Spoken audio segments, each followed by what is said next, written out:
Bonjour, bonsoir les dubs, c'est la rentrée pour Splashpod et une fois n'est pas coutume, on se retrouve une nouvelle fois pour discuter de tout, sauf de la saison 2025-2026, puisqu'à ce jour, la prolongation de Kuminga bloque encore la franchise des Warriors. Mais comme on dit, l'occasion fait le larron et on vous propose de sortir un peu de l'actualité avec une interview d'un membre important de la communauté Dub Nation francophone. On pourrait le qualifier comme le veilleur de nuit de la Bay Area, ou encore de notre boussole dans le brouillard de San Francisco. Ça avec grand plaisir que Splashpod reçoit la personne qui se cache derrière le compte Twitter DubNationFR. Nico, comment ça va ? Eh ben, salut Quentin, salut Martin, salut tout le monde. Salut. On est extrêmement heureux de t'avoir avec nous dans le podcast. Et la première raison à ça, c'est que tu as grandement participé à la naissance de Splashpod, puisque je t'avais envoyé un DM en 2023 pour mon idée de podcast. Et c'est toi qui avais réuni la fine fleur de la Dub Nation pour lancer cette aventure. Le casting. Donc, le casting, ouais, c'est toi qui a fait le travail de coordinateur là. Donc merci. J'en suis assez fier parce que l'équipe elle est quand même assez cohérente. Il y a des super fans, il y a des puristes, il y a pas tous les âges, mais on a quand même une vingtaine d'années entre le plus jeune et le plus âgé. Donc non, je suis assez content du truc. Il y a une fille, il y a des gens plus dans l'humour ou le troll, il y en a d'autres qui sont plus sérieux. Donc je suis assez content de mon truc. Ok, McDavid Jr. Mon joueur préféré ever d'ailleurs. Hein, franchement, quand il joue aux Warriors, c'était vraiment mon joueur préféré, je l'adorais. Sacré troisième pick quand même. Oui. James Wiseman, before James Wiseman, ouais. Exactement. Vous l'avez entendu, je ne serai pas le seul à mener cet échange puisqu'on a Martin avec nous, et qui est le comptable, mais surtout et qui est Warriors Area FR. Un autre compte fan de la franchise, et j'en doute pas, ça sera très intéressant d'entendre un peu vos ressentis sur l'évolution des comptes fans NBA et tout l'environnement autour. Tout va bien, Martin ? Ouais, tout va bien. C'est les batteries commencent à être pleines et on attend un peu avec impatience le retour du basket NBA. Ouais, et un petit dénouement dans l'affaire Kuminga, j'espère, avec quelques signatures. Oui, bon, je veux dire, on a déjà patienté depuis 3 mois, on peut encore patienter 2-3 semaines. Non, mais pendant l'enregistrement, c'est écrit qu'il va signer, là, c'est sûr. Tout est fermé, on reste concentré. Oui. D'ailleurs, je dis ça comme ça. Vous faites un podcast sur moi parce qu'il y a zéro actualité Warriors, on est d'accord ? Exactement, non, on a fait les fonds de tiroir. Bon allez, justement, au programme aujourd'hui, tout d'abord un retour dans les années 90. On va aussi se demander comment faisait-on pour suivre les Warriors avant la démocratisation du basket et les réseaux sociaux, ou encore comment on gère un compte fan à 50 000 followers. Splashpod saison 3, épisode 3, let's go. A screen by Green, the switch to Lively. Three, Curry.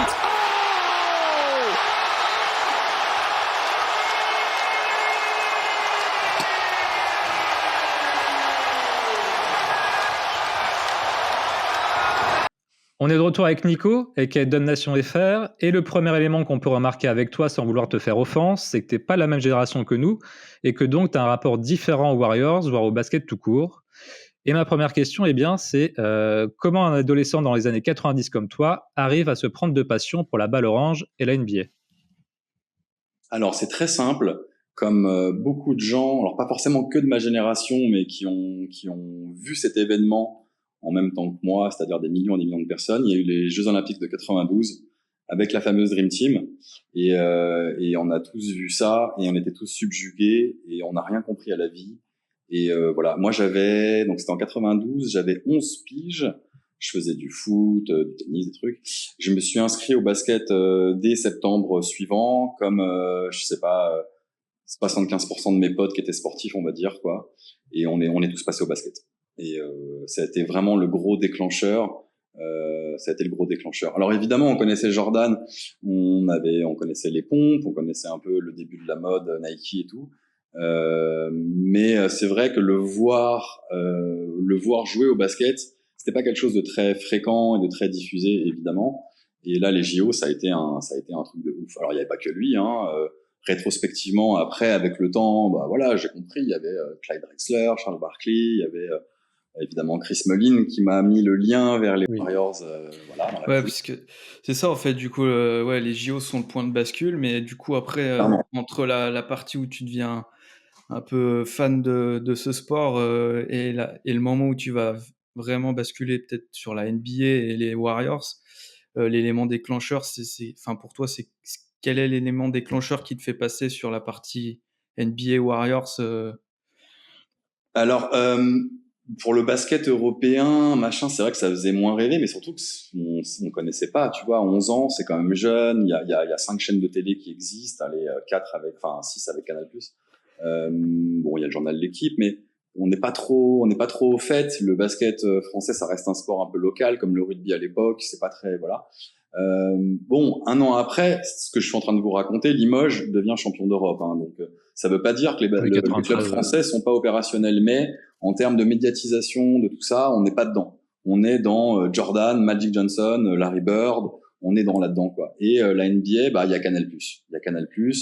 Donc voilà. Mes parents étaient déjà abonnés, donc je sais pas si je le regardais souvent à la maison, mais voilà, quand j'ai compris ça, j'ai compris qu'il y avait des matchs de basket sur Canal+ de NBA, et j'ai commencé à regarder. Voilà, tout simplement. Comme beaucoup d'autres. Alors, fallait avoir la chance quand même d'avoir à disposition Canal+ quelque part. Toutes les familles françaises n'avaient pas Canal+, hein, va falloir se le dire. Mais c'est vrai que moi j'avais cette chance-là, et du coup ça m'a tout de suite mis dedans. Et puis ouais, il y a eu aussi des matchs NBA qui ont été faits, des matchs de pré-saison à Paris, de Alors, mémoire aussi, qui ont peut-être apporté aussi cette hype en plus. Alors oui, tu vas, ce que tu dis, c'est doublement vrai, Martin. Pourquoi? C'est que, en fait, très rapidement, en fait, moi, quand je vois les JO, je vois Jordan. Bon, il y a tous les autres, évidemment, on pense à Magic et tout, mais je vois Jordan. Et il y avait un mec qui détonnait par rapport aux autres, c'était un shooter. Alors blanc, mais on s'en fout, mais c'était un shooter, un gaucher, qui s'appelait Chris Mullin. Et je sais pas, comme je connaissais pas le basket, voir un mec qui dégaine avec ce toucher et tout, ça m'a plu. Alors il y avait l'athlétisme de Jojo, mais il y avait le shoot de Chris Mullin. Et quand je me suis renseigné un petit peu sur ce Chris Mullin, donc je comprends qu'il joue aux Golden State Warriors, ok, bon voilà. Évidemment, le Golden State c'est la seule franchise qui a pas le nom de la ville dans son blaze, donc il faut faire un petit travail de recherche. Je comprends que c'est pas San Francisco, mais c'est juste à côté. Et j'avais voyagé avec mes parents, pareil c'est une chance, hein, tout le monde n'a pas cette chance, mais j'avais voyagé avec mes parents aux États-Unis. Et parmi les petites villes que j'avais visitées sur la côte ouest, il y avait San Francisco qui m'était resté. Je sais pas, j'avais 10 piges et c'était une dinguerie. Et voilà. Et quand j'ai compris que ce Chris Mullin jouait par là-bas, eh ben, tu vois, comme un gamin, il se dit, bah, je dis quoi, je vais devenir fan de cette équipe, entre guillemets. Voilà. Et la première saison que je suis, c'est la saison rookie de Chris Webber, qui devient Rookie of the Year, Sprewell qui est extraordinaire, Chris Mullin qui revient de blessure. Il n'y a pas Tim Hardaway, mais on fait une saison de fou. On part en play-off dès la première année. Alors, on joue contre les Suns, on perd 3-0. À l'époque, c'était en 3 matchs le premier tour. Mais voilà, ça me marque. Il y a cette action extraordinaire où Chris Webber, il part en contre-attaque, il passe la balle derrière le dos, et il va claquer le dunk sur Charles Barkley. Enfin voilà, il y a tout un truc qui fait que pendant un an, genre, je surkiffe. Et Ouais, ça marque, quoi. ouais, ça marque. La 93-94, elle te marque au fer rouge. Sprewell, je crois, est All NBA First Team, All NBA Second Defensive Team ou un truc dans le genre. Tu vois, genre, c'est une dinguerie. Il y a pas Jordan à ce moment-là, c'est sa première retraite, mais c'est vraiment l'un des meilleurs arrières de la ligue. Et puis Chris Webber, alors c'est un 4, mais que Don Nelson fait jouer en 5, en mode small ball. Je kiffe le jeu, ça va vite, c'est de la contre-attaque. Je connais pas bien le basket, mais tout de suite ça me plaît, quoi. Et en fait, l'été suivant, on comprend et on apprend qu'il va y avoir le premier match NBA réel avec 2 équipes NBA à Paris. Et je vous le donne en 1000, les Golden State Warriors contre les Charlotte Hornets. Les Hornets étant l'équipe un peu hype de l'époque, le marketing, tout ça, les joueurs, Larry Johnson, Muggsy Bogues, The Morning. Mais il y a les Warriors, donc déjà un truc de ouf.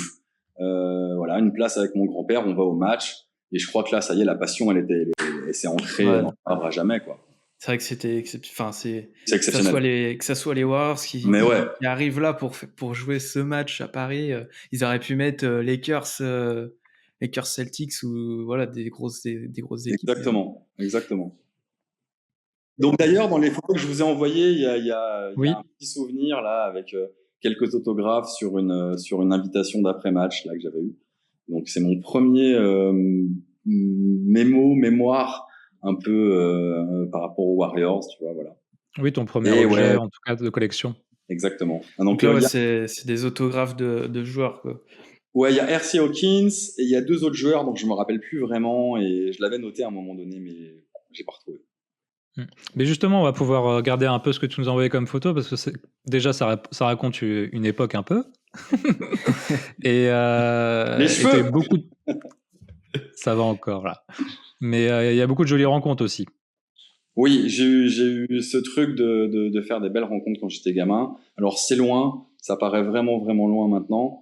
J'en ai refait depuis, voilà, grâce au voyage à San Francisco et tout.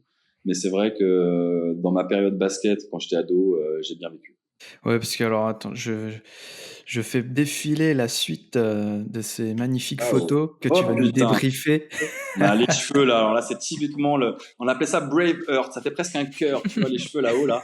Tu vois Alors, est-ce que tu peux expliquer le contexte et aussi qui y a sur la photo Wow. pour les gens qui nous écoutent en audio notamment. Alors première chose, vous allez peut-être voir une ou 2 photos, je sais pas si c'est très intéressant pour vous, mais bref.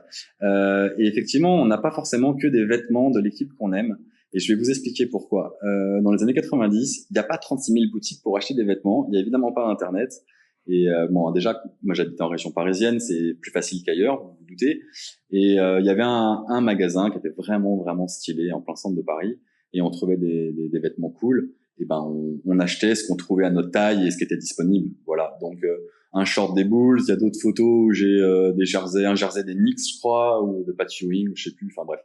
Voilà. Donc là j'ai un short des Bulls et je suis à côté Plaisir, Adrien. voilà, des Bulls. Et je suis Oui. à côté de Gary Saint-Jean, qui était à l'époque le coach des Sacramento, le coach des Sacramento Kings, et qui est devenu, un mois après notre rencontre, le general manager des Warriors. Puis, 2 ou 3 ans après, je ne sais plus, quand il vire Carlesimo, il devient même coach des Warriors pendant 2 ans. Résultat, Sacrée lamentable. coïncidence. Voilà.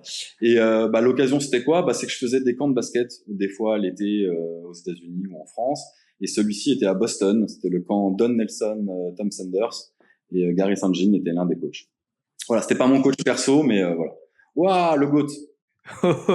Ça quand même. Je pense qu'il y a pas beaucoup de personnes T'as sur vu, Terre qui tellement peuvent le GOAT, il est brillant que t'as les yeux, j'ai avoir les yeux cette photo. fermés, quoi. J'ai obligé de fermer les yeux, quoi. Dans quel contexte t'as rencontré Michael Jordan? C'est pareil, c'est un camp de basket qui se passait à Santa Barbara, Californie. Et voilà, donc évidemment, lui, il n'était coach de personne, il faisait des apparitions comme ça 1 fois par jour. Et 1 fois dans la semaine, on avait le droit de faire une photo à côté de lui. T'as quand même eu la chance incroyable d'être juste à côté de lui pour la photo, quoi. Ouais, Oui. parce que dans l'équipe dans laquelle j'étais là, il y a, tu vois, on est une dizaine. Ils m'ont placé moi à côté, j'étais très content. J'étais très gêné, mais j'étais très content. Excellent. Tu l'avais joué un peu ou pas quand même sur le camp? Il a fait quelques démonstrations, ouais, quelques trucs. On est autour de la ligne à 3 points, assis tous là, mais bon, on est, je sais pas, combien de personnes dans un camp, vous imaginez. Alors c'est en plusieurs sessions et il fait quelques démonstrations, mais je sais pas si on verra des photos après. J'ai fait la même chose avec Magic. Magic était très accessible, il passe du temps sur le camp, voilà, il squatte. Alors que Jordan, non, lui, il fait vraiment des apparitions très très très réduites. Et puis voilà, là c'est Magic Johnson, c'est le camp. Donc non, Jordan, il est un petit peu très distant et tu le vois vite fait, quoi. Okay. Oui, il y avait Mike Bibby aussi que tu as vu, Yes. que tu as connu mieux en tout cas. Alors le Mike Bibby, lui, c'était au camp de Magic Johnson. Là, il y a une photo qui a défilé. C'était un camp qui était à UCLA, alors j'ai pas fait beaucoup de facs, j'en ai fait 3, 4, 4, 5. Franchement, celle-ci, elle est incroyable. Les installations, elles sont démentes. De ce que je lis maintenant et de ce que j'entends, voilà, j'ai l'impression que c'est l'une des facs pour le sport les mieux aux States. Mais moi, à l'époque, j'étais comme un fou. On a passé, je crois, une dizaine de jours là-dedans. Donc, t'es langé dans le campus. Autant vous dire que c'est l'expérience d'une vie, quoi. C'est une folie. Les installations sportives sont ouvertes jour et nuit, tout le temps. Donc, tu peux aller jouer au basket à n'importe quelle heure du jour et de la nuit. Bon, ça n'existe plus aujourd'hui, mais tu vois, il y avait un magasin de disques et de CD qui était ouvert, pareil, jusqu'à 1h ou 2h du matin, que pour les étudiants. T'as tout. Et alors, en plus, pendant le camp, t'avais un espèce de méga grand stage de pom-pom girls et de cheerleaders.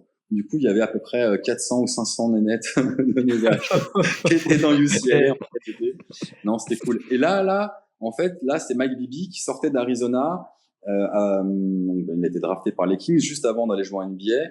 Et là, pour le coup, c'était mon coach pendant une semaine, parce qu'on était en petit groupe de je sais pas, de 8, 10, 12. et on avait un coach à signer et c'était mon coach pendant une semaine. Voilà. Ça, c'était une belle expérience. Il était pas encore aux Kings du coup. Ouais, j'avais un jersey des Sacramento Kings, mais de Mitch Richmond, ancienne star des Warriors, évidemment. Donc non, ça matchait bien. Ça matchait bien. Avec ces Kings. Et Bibi n'était pas encore aux Kings, c'est ça? Et il avait été drafté, mais il n'avait pas encore. Il allait être drafté. C'était entre la saison entre Arizona et la saison aux Kings. Alors je sais pas, 97. J'avais quel âge là? 16 ans, 17 ans, ouais, un truc comme ça. 98 peut-être, je sais pas, 97. Trop stylé. Il nous reste des photos ou pas, Martin, à faire défiler? Yes. Ça doit être à SF, ça. Non, c'est à New York, ça. Mais ça, c'était juste pour vous montrer comment j'avais des beaux vêtements Warriors déjà quand j'étais gamin. Un beau Teddy de ouf et une belle casquette. Mais ça, c'est pareil, hein. Le Teddy, c'est parce qu'il a été mis en vente dans le fameux magasin à Paname. Et j'ai de la chance, je suis arrivé, il y avait un exemplaire de ma taille. Et voilà. Mais il est encore à ta taille aujourd'hui? Mais putain, mec, si tu savais, je l'ai refilé pour une vieille brocante à mes grands-parents il y a une vingtaine d'années.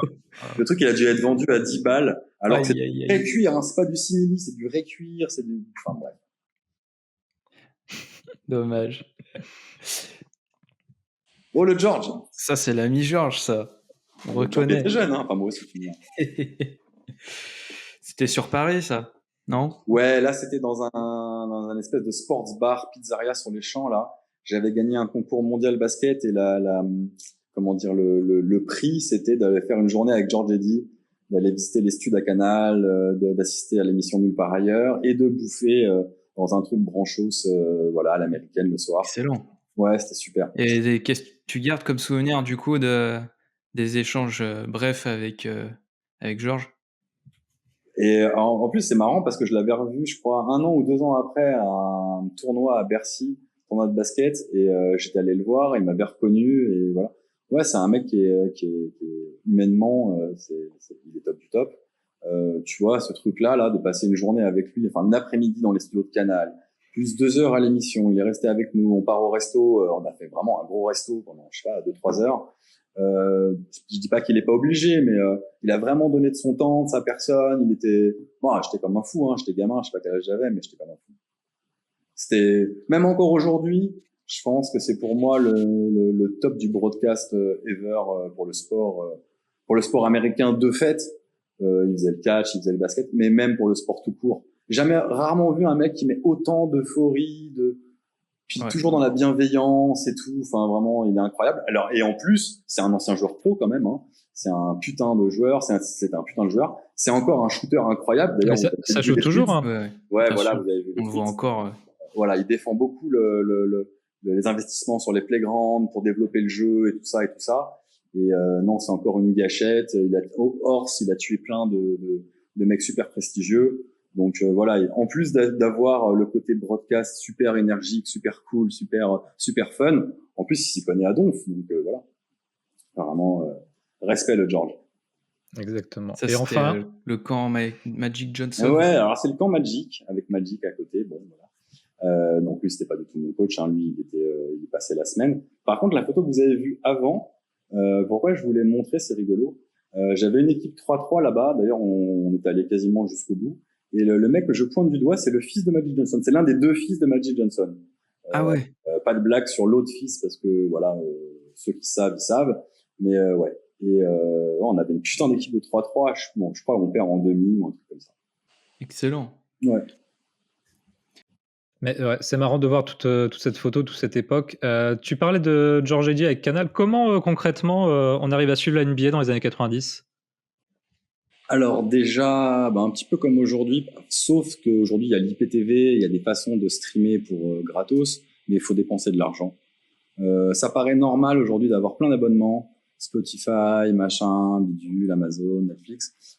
Avant, c'était quand même un peu une exception d'avoir un abonnement Canal+, ou voilà, c'était pas toutes les familles qui avaient ça. Donc il y avait quand même un petit côté, faut être un peu privilégié. Faut avoir l'abonnement Canal, oui. Ouais, faut avoir l'abonnement Canal. Alors, par rapport au truc d'aujourd'hui, franchement, c'est dérisoire. Vu l'argent qu'on met dans les abonnements mensuels, ça n'a pas de sens. Mais à l'époque, ouais, payer pour une télé, bon, fallait, voilà. Et les matchs, c'était, je crois, un match par semaine, il me semble, un truc comme ça. Puis ça a dû évoluer au fur et à mesure du temps. Après, il devait y avoir un match en replay aussi le mercredi, voilà. Et il se trouve qu'à un moment donné, pour des raisons personnelles, mes parents, ils ont pris une parabole pour avoir des chaînes, je sais plus d'où. Et en fait, grâce à ça, j'avais la chaîne allemande DSF, qui était une chaîne spécialisée dans le sport. Et il y avait 2 matchs NBA par semaine, un full et un espèce de résumé de 50 minutes. Donc c'est pas mal 50 minutes parce que... Commenté en allemand ou en VO? En allemand. Oh. Donc t'as pris allemand LV2 quand t'étais au lycée. Grosso merdo, si tu veux suivre la NBA un peu de façon générale, voilà, c'est des chaînes, on va dire, câblées ou des chaînes, voilà. Et après, il y avait une autre astuce. Et là, je dois dire que j'ai dépensé vachement d'argent personnel là-dedans, de mon argent de poche. Il y avait une société suisse qui s'appelait Pontel et qui, toutes les semaines, sur abonnement, t'envoyait une cassette vidéo. Donc, c'est l'ancêtre du DVD. Mais une cassette vidéo, on pouvait enregistrer des choses dessus. Et eux enregistraient les matchs depuis la télé américaine. Et ils t'envoyaient des cassettes de ton équipe préférée que tu désignais. Wow. Donc moi, pendant 3, 4, 5 ans, je recevais toutes les semaines des cassettes avec 2 matchs des Warriors. Parfois, il y en avait 3 dans la semaine, vous savez, mais j'en recevais que 2. Et à la fin, donc c'était des cassettes de 4 heures. À la fin de ces 2 matchs, où ils enlevaient les pubs de chaque carton et de chaque machin, juste les lancers francs qui étaient... voilà. Quand le jeu continue, ça continue, mais dès qu'il y avait des vraies coupures, ils coupaient. Et à la fin, tu avais l'espèce d'émission hebdomadaire NBA pendant 20 minutes à la fin de la cassette, avec le top 10 final, quoi. Donc toutes les semaines, j'avais mes 2 matchs des Warriors, voilà. Mais je crois que ça coûtait un truc comme 100 francs, l'équivalent de 10-15 euros par semaine, quoi. Ah oui, mais du coup, j'ai l'impression, déjà dans les années 90, t'étais un fan hardcore, quoi. Hardcore. Parce que entre guillemets, rien que pour voir 2 matchs des Warriors dans les années 90, c'est pas tout le monde qui avait cet abonnement, etc. Si t'attends Canal+, tu verras 3 matchs des Warriors dans l'année ou 4. Oui, voilà. Parce qu'en plus, on est des serial losers, donc si t'attends... C'était les matchs contre Chicago, contre Lakers, etc. Ouais, mais même, voilà. Si t'attends de voir sur la télé, on va dire française, le broadcast, tu en vois 3-4 par an. On les enregistrait, on les regardait en boucle. Comme les All-Star Games où il y avait Sprewell qui était sélectionné, la cassette, elle a été fumée de chez fumée parce que, voilà. Mais pour voir les Warriors, de façon régulière, c'était la seule solution. C'était très onéreux. Tout mon argent de poche allait là-dedans. Mes balèques, fallait que je les voie et je fumais les cassettes et voilà. Et en plus, j'avais pas forcément toujours, si le résultat grâce au journal d'équipe le lendemain, mais ouais, des fois quand je recevais les cassettes, le match, je savais plus vraiment si on avait gagné, perdu. Donc il y avait quand même un espèce d'intérêt sportif quand je voyais le truc, quoi. Donc je me rappelle de moments de stress, d'euphorie. Mais bon, je vous dis ça sur toutes les cassettes que j'ai reçues pendant ces 3, 4, 5 ans, on a dû gagner 25% de nos matchs ou 20% de nos matchs. Avec des numéros 1 de la draft, genre Joe Smith, avec tu vois, des raisons de s'enthousiasmer et après tu fais blah. Il fallait qu'il y ait au moins un style de jeu assez attrayant parce que sinon... Ouais, alors sur Don Nelson, quand je suis tombé amoureux, oui, parce que c'était du small ball, c'était du run and gun, ça courait, ça shootait, c'était l'ancêtre de Mike D'Antoni et compagnie. Mais par contre, après, quand ça a changé de coach, non, c'était plus du tout le jeu des Warriors sexy que j'ai découvert ou qu'on a redécouvert plus tard. C'était tout pour eux. Ouais, t'es quand même tombé sur une période, à part la première ou la deuxième saison, de sécheresse particulière, de victoire pour suivre les Warriors. Hein. Parce qu'entre 94 et 2006, t'as pas une seule saison en play-off. Les playoffs, c'est donc 2007, donc c'est 2006-2007, mais donc les playoffs, c'est physiquement 2007, et les derniers playoffs avant, c'est 94. Je crois que le dernier All-Star que j'ai connu, c'était de genre Sprewell avant son transfert au Knicks, donc ça doit être 96, et celui suivant, c'est David Lee en 2013. Ah ouais, non, clairement, c'était fan des Kings. Hein. Alors les Kings, il y avait moyen d'être vraiment fan d'eux, parce qu'entre Mitch Chris Weber et compagnie, il y a eu vraiment des filiations avec les anciens Warriors. Ouais. Dans les 2000. Et puis Mike Bibby. Que tu avais rencontré en plus. Aller sur Canal ou avoir des cassettes par correspondance, c'est pas la seule manière aussi de s'intéresser à l'NBA. Tu collectionnais les cartes aussi? Ouais, alors dans les années 90, collectionner c'était un grand mot. Disons qu'on trouvait des cartes dans Buralist, là quand on allait acheter des magazines et tout ça. Et c'est vrai que là je parle plutôt de la période collège, pas le lycée mais le collège quand on est gamin. Il y avait un peu les autocollants Panini là pour le foot. T'avais des albums, tu collectionnais les autocollants et voilà, tu remplissais l'album. Et ils ont sorti les cartes de basket comme au States, vraiment, c'est un phénomène là-bas. Et ouais, pendant 2-3 ans, on en trouvait, on en achetait, on se les échangeait dans la cour de récréation, comme chacun avait plus ou moins son équipe favorite. Bah, c'était facile, quoi. Je récupérais de toute façon tous les Warriors de tout le monde parce que tout le monde se foutait complètement de cette équipe. Personne voulait de ça. Et vous imaginez pas comment j'ai saoulé mes potes avec cette équipe, quoi. Et bon, je les fréquente plus aujourd'hui, mais je pense qu'à chaque fois qu'il y a une victoire des Warriors, Il repense à l'époque. Bon. Donc ouais, les cartes, ça a été un petit peu dans les années 90, mais je les ai toujours gardées. Et puis en fait, quand il y a eu le début de la dynastie sous Curry, je me suis dit qu'il fallait qu'un peu que j'immortalise un petit peu le truc, je m'en rachète un petit peu. Et puis en fait, je m'en suis racheté au moment où le phénomène il a commencé à rebooster, mais même de façon presque mondiale. Et donc du coup là, j'ai accumulé des cartes au bon moment, parce que maintenant les cartes de Curry elles sont hors de prix. Et là, j'ai accumulé des cartes vraiment au bon moment. Donc oui, je continue à me dire qu'il me faut au moins une carte de chaque joueur des Warriors, enfin de chaque joueur qui est passé par les Warriors. Une carte sous maillot Warriors, évidemment. Donc ça, je continue à essayer de faire cette collection. Mais j'ai aussi une collection style chaque joueur des Warriors que je trouve avec leur maillot universitaire ou leur maillot FIBA ou leur machin. Je collectionne aussi. Donc, mais j'ai une collection t'as combien de joueurs dans ta collection du coup? Il doit y avoir au moins 500 joueurs différents ou 400. Oui, c'est des centaines, d'accord. Ah oui, c'est pas la petite collection. Ah oui, je devais t'envoyer j'ai des cartes des années 50, des cartes, c'est des bouts de carton. Enfin, j'ai des trucs. Oh punaise, là c'est vrai que ça doit faire un sacré pile. Je dois avoir 5000 cartes classées dans des classeurs, machin, dans des protections plastiques plus ou moins prestigieuses, parfois qui sont juste posées quelque part en déco. Enfin, ouais, j'ai quand même pas mal de cartes. Et d'ailleurs, maintenant, à San Francisco, je commence à les ramener avec moi. La dernière fois, j'en ai fait signer une par Festus et Zeli. J'étais très content. Ah oui. Il était très surpris, il a vu la carte, il a halluciné. En plus, c'était des cartes un peu rares. Qu'est-ce que ça fait là? Ouais, il a halluciné, il m'a regardé parce que bon voilà, des fois il l'a retourné, il l'a signé et ouais, j'étais très content. Ça fait un truc un peu sympa, quoi, un peu personnalisé. Stylé. On avance un peu dans le temps, direction les années 2000. Internet arrive progressivement dans les foyers et ça va être une autre façon de suivre la NBA et les Warriors. Il me semble que tu as été actif sur des forums de discussion américains. Ça a été une porte d'entrée pour toi sur le web pour suivre les Warriors? Absolument. Il y avait, de toute façon, parler des Warriors en France, avec qui, quoi, enfin, tu vois. Même en Europe, en anglais. Il y a des fans des Bulls, quoi. Ouais, non, franchement, il y avait des fans de plein de trucs, les Suns, les Rockets, évidemment, toutes les équipes successful des années 90. Puis après, comme il y a des joueurs aussi, il y avait beaucoup de gens qui étaient fans de certains joueurs, genre Reggie Miller ou je sais pas quoi. Non, il y avait vraiment des fans assez larges sur je dirais, une quinzaine d'équipes, tu vois, à peu près, quoi, la moitié de la ligue. Plus les équipes très marketing comme les Hornets, qui étaient très flashy à voir, quoi. Non, les Warriors, on n'était pas nombreux. Grâce à Twitter, grâce à Domination FR, j'ai pu retrouver d'autres mecs de ma génération, voire plus âgés, qui suivent depuis autant de temps que moi, voire même un peu plus.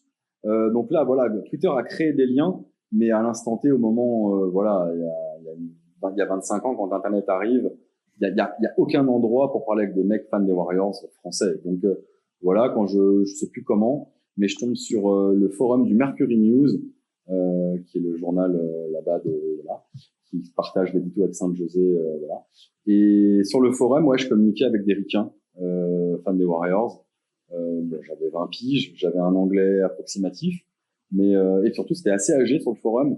Mais du coup, je sais pas, voilà, ça se passait bien, les mecs m'aimaient bien. J'avais un regard différent. Je parlais de la défense en zone. Ils savaient pas ce que c'était là-bas. Bah si, avec le basket universitaire, forcément. Ouais, mais, voilà, mais tu vois, je parlais de boxe, je parlais de trucs comme ça, ils comprenaient pas trop. Mais en tout cas, non, on a eu des échanges super. Et beaucoup des gens de ces forums qui intervenaient après ont fondé des sites un peu connus, genre Golden State of Mind, par exemple. Golden State of Mind, c'est le site sur lequel a officié Let's Go Warriors, qu'il a commencé à avoir presque 10 ans d'accréditation pour les matchs à domicile et les matchs à l'extérieur et tout. Hein. Enfin, tu vois, c'est des gros médias. Et donc, je parlais avec ces gars-là. Il y avait Tim Kawakami, qui était le journaliste du Mercury. Ah, il était dessus lui aussi? Bien sûr.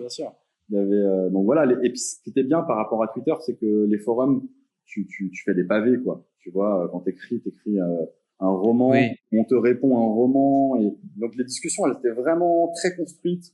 C'était assez puriste. J'aimais bien. Oui, c'était différent de l'interactivité de Twitter ou Ouais, d'un chat, tu vois. C'était des ouais. réponses argumentées et t'attendais 3 heures que l'autre personne Voire ensuite. plus, voire le lendemain, Voilà. voire ouais, c'était ouais, puis il y avait plein de threads, de sujets. Donc des fois tu rejoignais un sujet, des fois voilà. Mais un forum, hein, de RAS. Mais c'est vrai que le fait de devoir m'exprimer en anglais et puis avec ce truc d'être avec des gens qui sont, je sais pas, nés à San Francisco, qui suivent depuis la nuit des temps, dont le père et le grand-père étaient fans, machin. Toi, t'arrives, t'es un peu pas trop legit, quoi. Donc c'est pas qu'il a fallu que je m'impose, c'est juste que dans les discussions, voilà, il y avait ce truc de quand même de discuter avec des gens âgés et ouais, c'était pas, voilà. Mais j'ai bien kiffé. C'est une période que j'ai bien kiffé. Et d'ailleurs, une des personnes avec qui j'interagissais à l'époque est devenue un ami et que je vois encore aujourd'hui. Et quand je vais à San Francisco ou quand lui vient en France parce qu'il a des liens avec l'Europe de façon personnelle, Philippe Herville, je sais pas si tu me regardes Philippe, mais ouais, franchement, voilà, je connais maintenant son fils, Jaren, qui est à la fac de San Francisco, toute la famille, voilà, on est assez proches. Ah oui, D'ailleurs, je crois que je les ai vus quand on était ensemble à mais San Francisco. voilà, exactement. Voilà, Et c'est bon, Jaren, tu me dis qui est quelque donc chose. à San Francisco, qui est fan du PSG. Normal. Donc moi, j'arrive à San Francisco avec des fringues du PSG pour lui offrir, et puis eux, ils me donnent des trucs de San Francisco. Ouais. Bah, bientôt, il sera fan du PSG dans la NBA Europe. Ouais, c'est possible. Non, mais vraiment, c'est un vrai fan. En plus, lui, il était à l'école française de San Francisco. Il a fait la French High School de San Francisco. Donc, il parle très bien le français. Et donc, ouais, il a vraiment des liens assez forts avec la France. Et voilà. Non, Stylé. super famille. Mais du coup, non, mais ce forum, c'était génial. C'était un premier accès vers ce que offre Internet, c'est-à-dire parler avec des gens qui ont la même passion que toi et qui sont pas physiquement à côté de toi. Et ça, voilà, c'était ma vie 2.0 de fan de basket, quoi. Ouais. La première notion de communauté un peu est passée par là.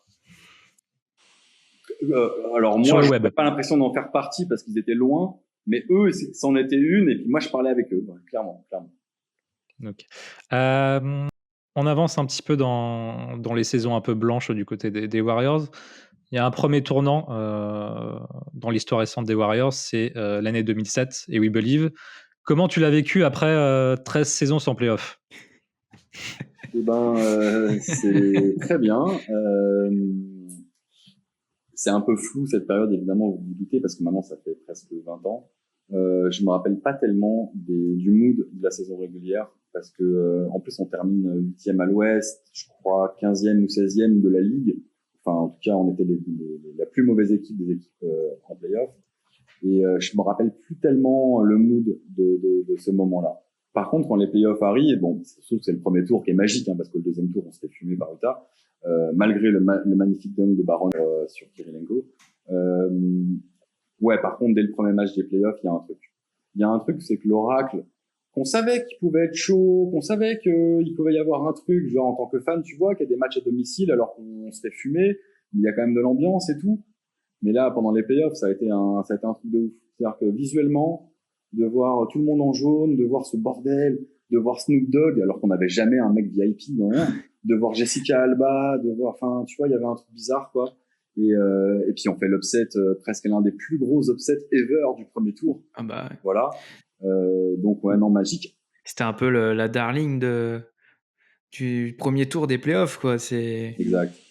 En plus, je crois, de mémoire, les playoffs sont arrachés dans les tout derniers matchs de la saison parce que je sais, enfin voilà, moi j'ai suivi un peu l'histoire pour me plonger dedans, mais c'est un peu aussi un style de jeu qui a évolué après la deadline, etc. Avec l'effectif et il y a eu Stephen Jackson, etc. Et du coup, ils sont allés arracher la qualif vraiment au bout du bout. C'est peut-être ce qui a apporté aussi cette émulation sur le premier tour, la dynamique, on va dire, des matchs gagnés juste avant. Et du coup, ça a créé ce premier tour exceptionnel, quoi. Non, t'as probablement raison. J'ai pas ce recul, je me suis jamais vraiment replongé là-dedans. J'aurais du mal en toute honnêteté, à te confirmer ça. Mais clairement, en tout cas, dès le premier match des playoffs, on sent qu'il y a un bordel. On sent qu'il y a un bordel. Et puis Nelson, évidemment, qui est à la savant, connaît Dirk et tout. Donc il y a un truc dont on se dit putain, on peut le faire. En fait, je sais pas, le truc de We Believe, c'est pas juste un espèce de mantra qu'on se répète le matin pour s'en convaincre. C'est qu'on y croyait vraiment, en fait. Franchement, on y croyait vraiment. Et ouais, c'était assez beau, c'était assez fort. Il n'y a même pas eu vraiment de désillusion au deuxième tour. La désillusion, elle est arrivée l'année suivante, où finalement, on garde à peu près la même équipe. On a un meilleur bilan en saison régulière, mais on ne se qualifie pas pour les playoffs. Ouais, c'était à l'époque où Voilà. la conférence Ouest était stack. Bah, encore Voilà. aujourd'hui, Encore mais maintenant, oui. encore maintenant. à l'époque, même la 8e place, si t'avais pas 50 wins, c'était chaud, quoi. C'est ça. Et alors, pour la petite histoire, puisque là, on est en plein dedans avec Monsieur McDonnell Jr., comment on arrive à We Believe? Évidemment, Baron Davis, c'est un tournant. On peut parler de la draft de Monta, de Mike Pietrus, enfin tous les joueurs qui étaient là. Mais le vrai gros machin, ça a été qu'on traînait 2 joueurs qu'on avait draftés, Mike Dunleavy Jr. en 3 et Troy Murphy en Troy Murphy, ouais. 17 ou je sais plus combien, enfin bref. Et c'est une catastrophe, Mike Dunleavy, et ça va pas du tout. Et on les trade à Indiana contre Stephen Jackson et Al Harrington. Voilà, c'est ça. Voilà. Ouais. Stephen Jackson qui lui aussi avait des soucis à Indiana pour les raisons que vous connaissez. Et donc bref, ça arrive aux Warriors, le trade il est chelou, mais en fait on se débarrasse de Dunleavy, on est content. De toute façon on est content. Troy Murphy c'est un espèce de grand blanc, genre 2m10, 2m11 avec un shoot. En fait il était un peu précurseur d'un jeu d'aujourd'hui, mais à l'époque t'as encore un mec un peu soft, tu vois, qui va pas jouer des coudes. Donc bref, et là on récupère Al Harrington qui a un 4, mais évidemment on le fait jouer en 5, sinon c'est pas drôle. Et c'est ça qui fait qu'on fait un gros upset, c'est qu'on n'a pas vraiment un small ball, parce que il y a quand même des gabarits, il y a des on a des athlètes en plus à chaque poste. Baron Davis, il est Stockma, Mike Pietrus, machin, ce que tu veux. Jackson qui est grand pour un mec à la balle en main. Mais clairement, à Larrington, c'est pas un vrai pivot. Derrière, il y a Bedrins. Tu vois, genre, on bricole au poste 5, mais c'est comme ça qu'on les nique. Et du coup, donc après cette partie We Believe, il y a 2009, il y a la draft de Steph. Après, il y aura les drafts qui vont suivre avec Draymond, Harrison Barnes, Klay Thompson et compagnie. Alors Klay, c'est un peu chelou parce que Klay, je sais plus comment c'est juste avant, juste après, mais il y a le lockout. Donc Klay, on le vit pas de la même manière le moment de la draft. Mais on est up and down avec la NBA à ce moment-là. Par contre, la draft de ouf, c'est Harrison Barnes, Etzeli et Draymond. Voilà, avec toute la clique là qui arrive. 13 là. Et du coup, toi, c'est à quel moment tu as commencé à sentir qu'il y a quelque chose qui arrivait et que ça pouvait laisser entrevoir une période plus glorieuse pour la franchise? Parce qu'il y a Steph en 2009, mais c'est vrai que les années jusqu'à 2011-12, c'est encore un peu mid. Les blessures, bien mid. Il y a les blessures, etc. Il y a même le cas du potentiel trade avec Andrew Bogut qui finalement débouchera sur le départ de Monta Ellis. Mais du coup, c'est arrivé de jeunes talents. Et toi, à quel moment tu as vraiment cru au projet? Alors, la draft de Steph, c'est super. Après, c'est pas comme si on avait drafté Zion en sortie de fac ou Lucas ou machin. Il y a de la hype, mais pas comme vous imaginez. Il y a une hype qui est réduite parce que c'est quand même un combo guard de plus. On avait Monta Ellis dans un projet un peu à la déroute, qui est pas physique, qui est sous-taillé, qui est bon, voilà. Donc voilà. Après, il y a la Summer League, ça commence. On voit que c'est le mec qui défonce, mais les résultats suivent pas forcément immédiatement. Donc il y a quand même encore plein d'interrogations. 2010, quand il part à Team USA, il y a un truc qui se passe. Il joue avec Iggy, il joue avec KD. Les mecs squattent ensemble, deviennent potes. Et ça, moi, je sais pas, ça me fait un tilt déjà d'emblée, direct. Ils se rejoignent à la chapelle, ils vont prier ensemble. Enfin, je sais pas ce qu'ils branlent. Mais il y a une complicité qui s'opère et ça, je trouve ça assez bien parce que, en fait, on n'avait pas vraiment de Warriors comme ça dans ce genre d'histoire. On n'avait pas de Warriors à Team USA, on n'avait pas de Warriors à... Donc là, il y a un truc, c'est pas juste, on a des résultats en play-off avec des espèces des gens que personne ne veut. Jackson, Baron, tout ça. Non. Là, il y a un petit mec, tu vois, avec de la hype côté, qu'on envoie à Team USA alors qu'il est pas forcément dans le top 10 de la NBA à ce moment-là, tu vois. Et puis la complicité avec des vrais gars et tout, machin. Je me dis, bon, il y a peut-être un truc. Après, c'est vrai, là, tu en as parlé, Martin, le trade de Bogut, enfin, le trade pour Bogut, donc de Monta Ellis, ça a été radical. C'est-à-dire, à ce moment-là, tu te dis, putain, enfin, on a un pivot. Défenseur de l'année ou pas loin, je sais plus. Numéro 1 de la draft, mais ça peut être un bust, donc c'est pas vraiment un truc, mais, genre, on a un pivot. Et comment on l'a eu? Comme il était un peu blessé, il fallait miser un peu dessus, en fait. il y avait un côté, c'était pas du sûr et certain. Un pari, quoi. Ouais, il y avait un petit pari quand même. Et Bah, il y a même 2 paris. Parce que du coup, tu tranches entre Steph Curry et Monta Ellis, qui en plus publiquement Monta Ellis, lors des camps d'entraînement, affichait clairement ses velléités que ça pouvait pas marcher avec Steph. Alors ça c'est vrai. Et en plus, Monta, il a quand même le fameux moped accident quand il se fracasse en deux roues pendant un été et qu'il est blessé pendant, je sais plus, 4 mois, 5 mois, qu'il prend une suspension derrière. Ça nous baise encore une saison. Et c'est le truc de trop avec Monta, qui est dans l'absolu un mec super, hein, qui s'est bien comporté. Mais de dire qu'il peut pas jouer avec Steph, plus de se fracasser pendant l'été à faire le pont sur un deux roues, ça a été trop en fait. Ça a été genre bon, faut passer à autre chose. Et quand ça a été bon, on peut trade pour Bogut, Monta ou Steph. Enfin, mais moi, pourtant Monta, c'était un fan favorite. Hein. Mais pour moi, il fallait que ce soit Monta Ellis qui se fasse trade, tu vois. Enfin voilà. Et t'étais la minorité, j'ai l'impression à l'époque. Hein? T'étais la minorité à l'époque, j'ai l'impression. C'était pas populaire comme décision, d'après ce que j'ai compris. Oui. Peut-être, je sais pas trop. En tout cas, dans l'histoire, c'est ce qui est ressorti. Après, sur le moment, là, c'était peut-être différent. En fait, ce que je crois comprendre de ce passé, c'est pas tant que le fait qu'on ait viré Monta ou qu'on ait trade par rapport à Steph ou qu'on ait fait ce choix-là, c'est plus qu'on ait fait venir Bogut. Parce que lui, pour le coup, était pas sexy. Et quand donc c'est notre nouveau proprio, qui a annoncé ça à l'oracle, machin, il s'est fait huer. Vous pourrez aller faire la recherche sur YouTube, machin, c'est facile à trouver. Voilà, donc l'arrivée de Bogut, elle a été pas appréciée parce que je pense que les fans des Warriors, avec le départ de Monta, ils avaient peut-être un autre joueur en tête. Et là, c'était pas un joueur sexy, quoi, faut se le dire. Mais tu fais venir un joueur pas sexy comme Bogut, et un joueur pas sexy comme André Iguodala, et un joueur pas sexy comme Sean Livingston, machin. À un moment donné, ok, c'est pas sexy, mais putain, il y a du bowler, quoi. Et on a fait une équipe, en fait, qui a été juste bien constituée. Barbosa, évidemment, Spike. Ouais, mais c'est des vétérans, tu vois, il y a plein de vétérans dans la ligue, quoi. Tu peux prendre là. Non, ça a été vraiment bien pensé. Complémentaire. Et Barbosa, je pense que les fans les plus anciens, ils connaissent bien cette histoire.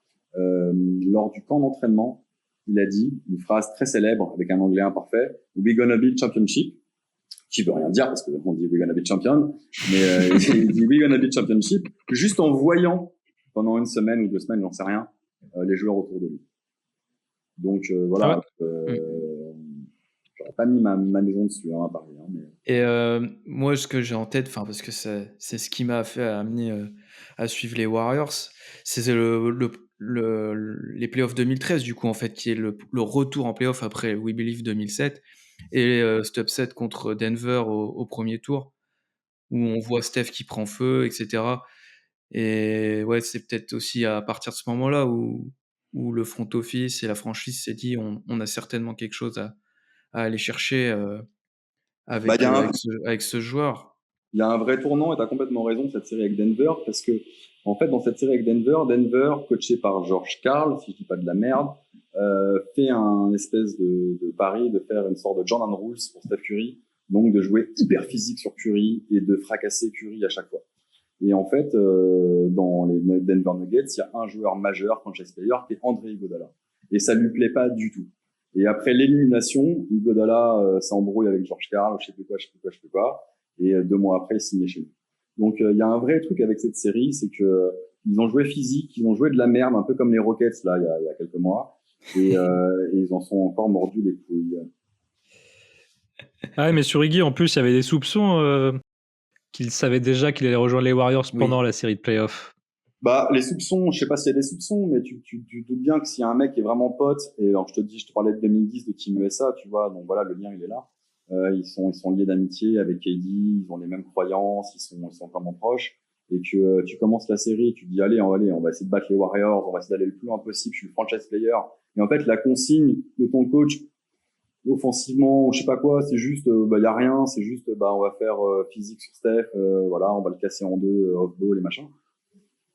Tu vois, je sais pas, peut-être que ça plaît pas en Iguodala, et peut-être qu'effectivement pendant la série ça redéveloppe son idée de partir, mais écoute, si les Nuggets passent les Warriors, ils passent encore un tour, Iguodala il y reste les Nuggets, c'est bien. Hein. Donc évidemment peut-être qu'il y pensait, mais de la même façon, et là je vais faire un bond jusqu'à KD, mais quand KD signe en 2016 avec nous, Ça se fait, enfin, c'est un process sur plusieurs années avant pour les fans, en tout cas pour les fans qui pouvaient se l'imaginer, dont je fais partie, et même pour lui et pour ses copains, c'est-à-dire Steph, Iguodala et compagnie. Donc ça s'est pas fait en un mois, voilà. Donc la défaite d'OKC contre les Warriors a probablement aidé, parce que s'ils avaient gagné, je suis pas sûr qu'ils seraient allés chez nous. Mais voilà, en tout cas, il finit chez nous. C'est pas l'histoire d'un mois de réflexion, c'est forcément l'histoire de plusieurs années. Et alors après, si on développe sur KD, allez, j'anticipe tes questions, hein, Quentin, mais KD aussi, il représente la plus grosse boîte de fringues et de machin qui est Nike, qui était pas représentée dans la Bay Area, parce que voilà, avec Steph, Under Armour, Clay chez Anta, etc., etc., etc. Raymond, c'est une petite signature. Il y avait beaucoup de raisons pour KD d'aller s'implanter, en tout cas pour Nike, d'aller faire implanter une grosse star dans la future dynastie. Et puis la Bay Area, c'est la Silicon Valley, et tous les grands joueurs qui sont des futurs grands investisseurs, comme Iguodala, comme Curry et comme KD, il faut qu'ils rencontrent du monde. Aller aux Warriors, c'est pas voir beaucoup de stars courtside comme à Los Angeles ou New York. Par contre, courtside, c'est tous les investisseurs les plus fortunés des États-Unis. Donc, il y avait un vrai... tu te fais un réseau et ensuite tu es payé 50 millions de dollars pour des arbres qui sont pas coupés. Je t'envoyais le truc tout à l'heure sur le DM qu'on a en commun. En 2017, il fonde Coinbase, qui est l'un des plus grands trucs de crypto encore aujourd'hui. Donc, ça s'est pas fait en un mois. Donc, on se doute bien que ce projet, il l'avait déjà un petit peu là. Et c'est un truc que c'est pure Silicon Valley, les investisseurs. D'ailleurs, dans les investisseurs de Coinbase, il y a les Golden State Warriors. Il y avait des liens. Je crois que c'était 100 millions ou 200 millions la levée, c'est 1,5 milliard la valorisation aujourd'hui, ou je sais plus combien, ou peut-être j'ai oublié un zéro dans tout ça. Mais non, c'est des gros sous, la Silicon Valley, et KD, au-delà de ses amitiés, au-delà du projet sportif, au-delà de Nike, au-delà de plein de choses, il y avait aussi une partie après basket évidente. Parce que, donc ouais, là, du coup, je rebondis sur tout ce qui était un peu arrivé de free agent, etc. Donc là, aborder Iggy et KD. Mais c'est vrai qu'au final, Iggy et KD sont presque les plus gros noms de free agent qui ont signé en étant free agent, on va dire, sur le marché dans la baie. Alors que pourtant, à l'heure actuelle, maintenant, les Warriors sont l'équipe quand même la plus valuable de la ligue. Mais sans cap. Voilà, sans cap, mais pour toi, c'est une franchise qui a eu du mal quand même dans l'histoire à attirer des gros free agents. Est-ce que pour toi, ça peut changer dans le futur et pour quelles raisons San Francisco n'attire pas tant que ça? Alors, il y a les taxes, mais finalement, Los Angeles, c'est pareil. Qu'est-ce qui fait que San Francisco n'y arrive pas? Et est-ce que dans le futur, après Steph, ça peut marcher? Martin, tu sais quoi, regarde, tu connais encore mieux les autres sports de la baie que moi, même si je suis fan des Niners, des machins. Mais t'as vu, c'est le cas pareil pour les autres sports. C'est-à-dire, en fait, on est souvent dans les choix restreints des joueurs. Ouais, j'hésite entre les Clippers et les Warriors. Ouais, j'hésite entre les Lakers et les Warriors. Je pense à Batum, je pense à je sais pas qui. Ou j'hésite entre les Dodgers et les Giants. Et finalement, je signe aux Dodgers pour Otani, par exemple. Enfin, tu vois, genre, souvent, on est dans des choix, on fait partie des endroits, ah ouais, bien, c'est cool et tout. Mais on se fait doubler. Et ça, au basket, enfin, les free agents qu'on a signés, j'ai mal au crâne. Si on enlève vraiment les extensions des rookies, des trucs comme ça, ou des joueurs qu'on a trade et dont on met une extension, machin, comme Butler par exemple, des pures signatures, genre le mec vient chez nous, genre il a envie et tout, il y en a pas BZF et dans quasi tous les sports de la baie. Hein. Donc on est, je crois, on est physiquement, enfin si tu demandes à une IA, je crois on est le 10e marché des États-Unis en termes de business, de façon globale.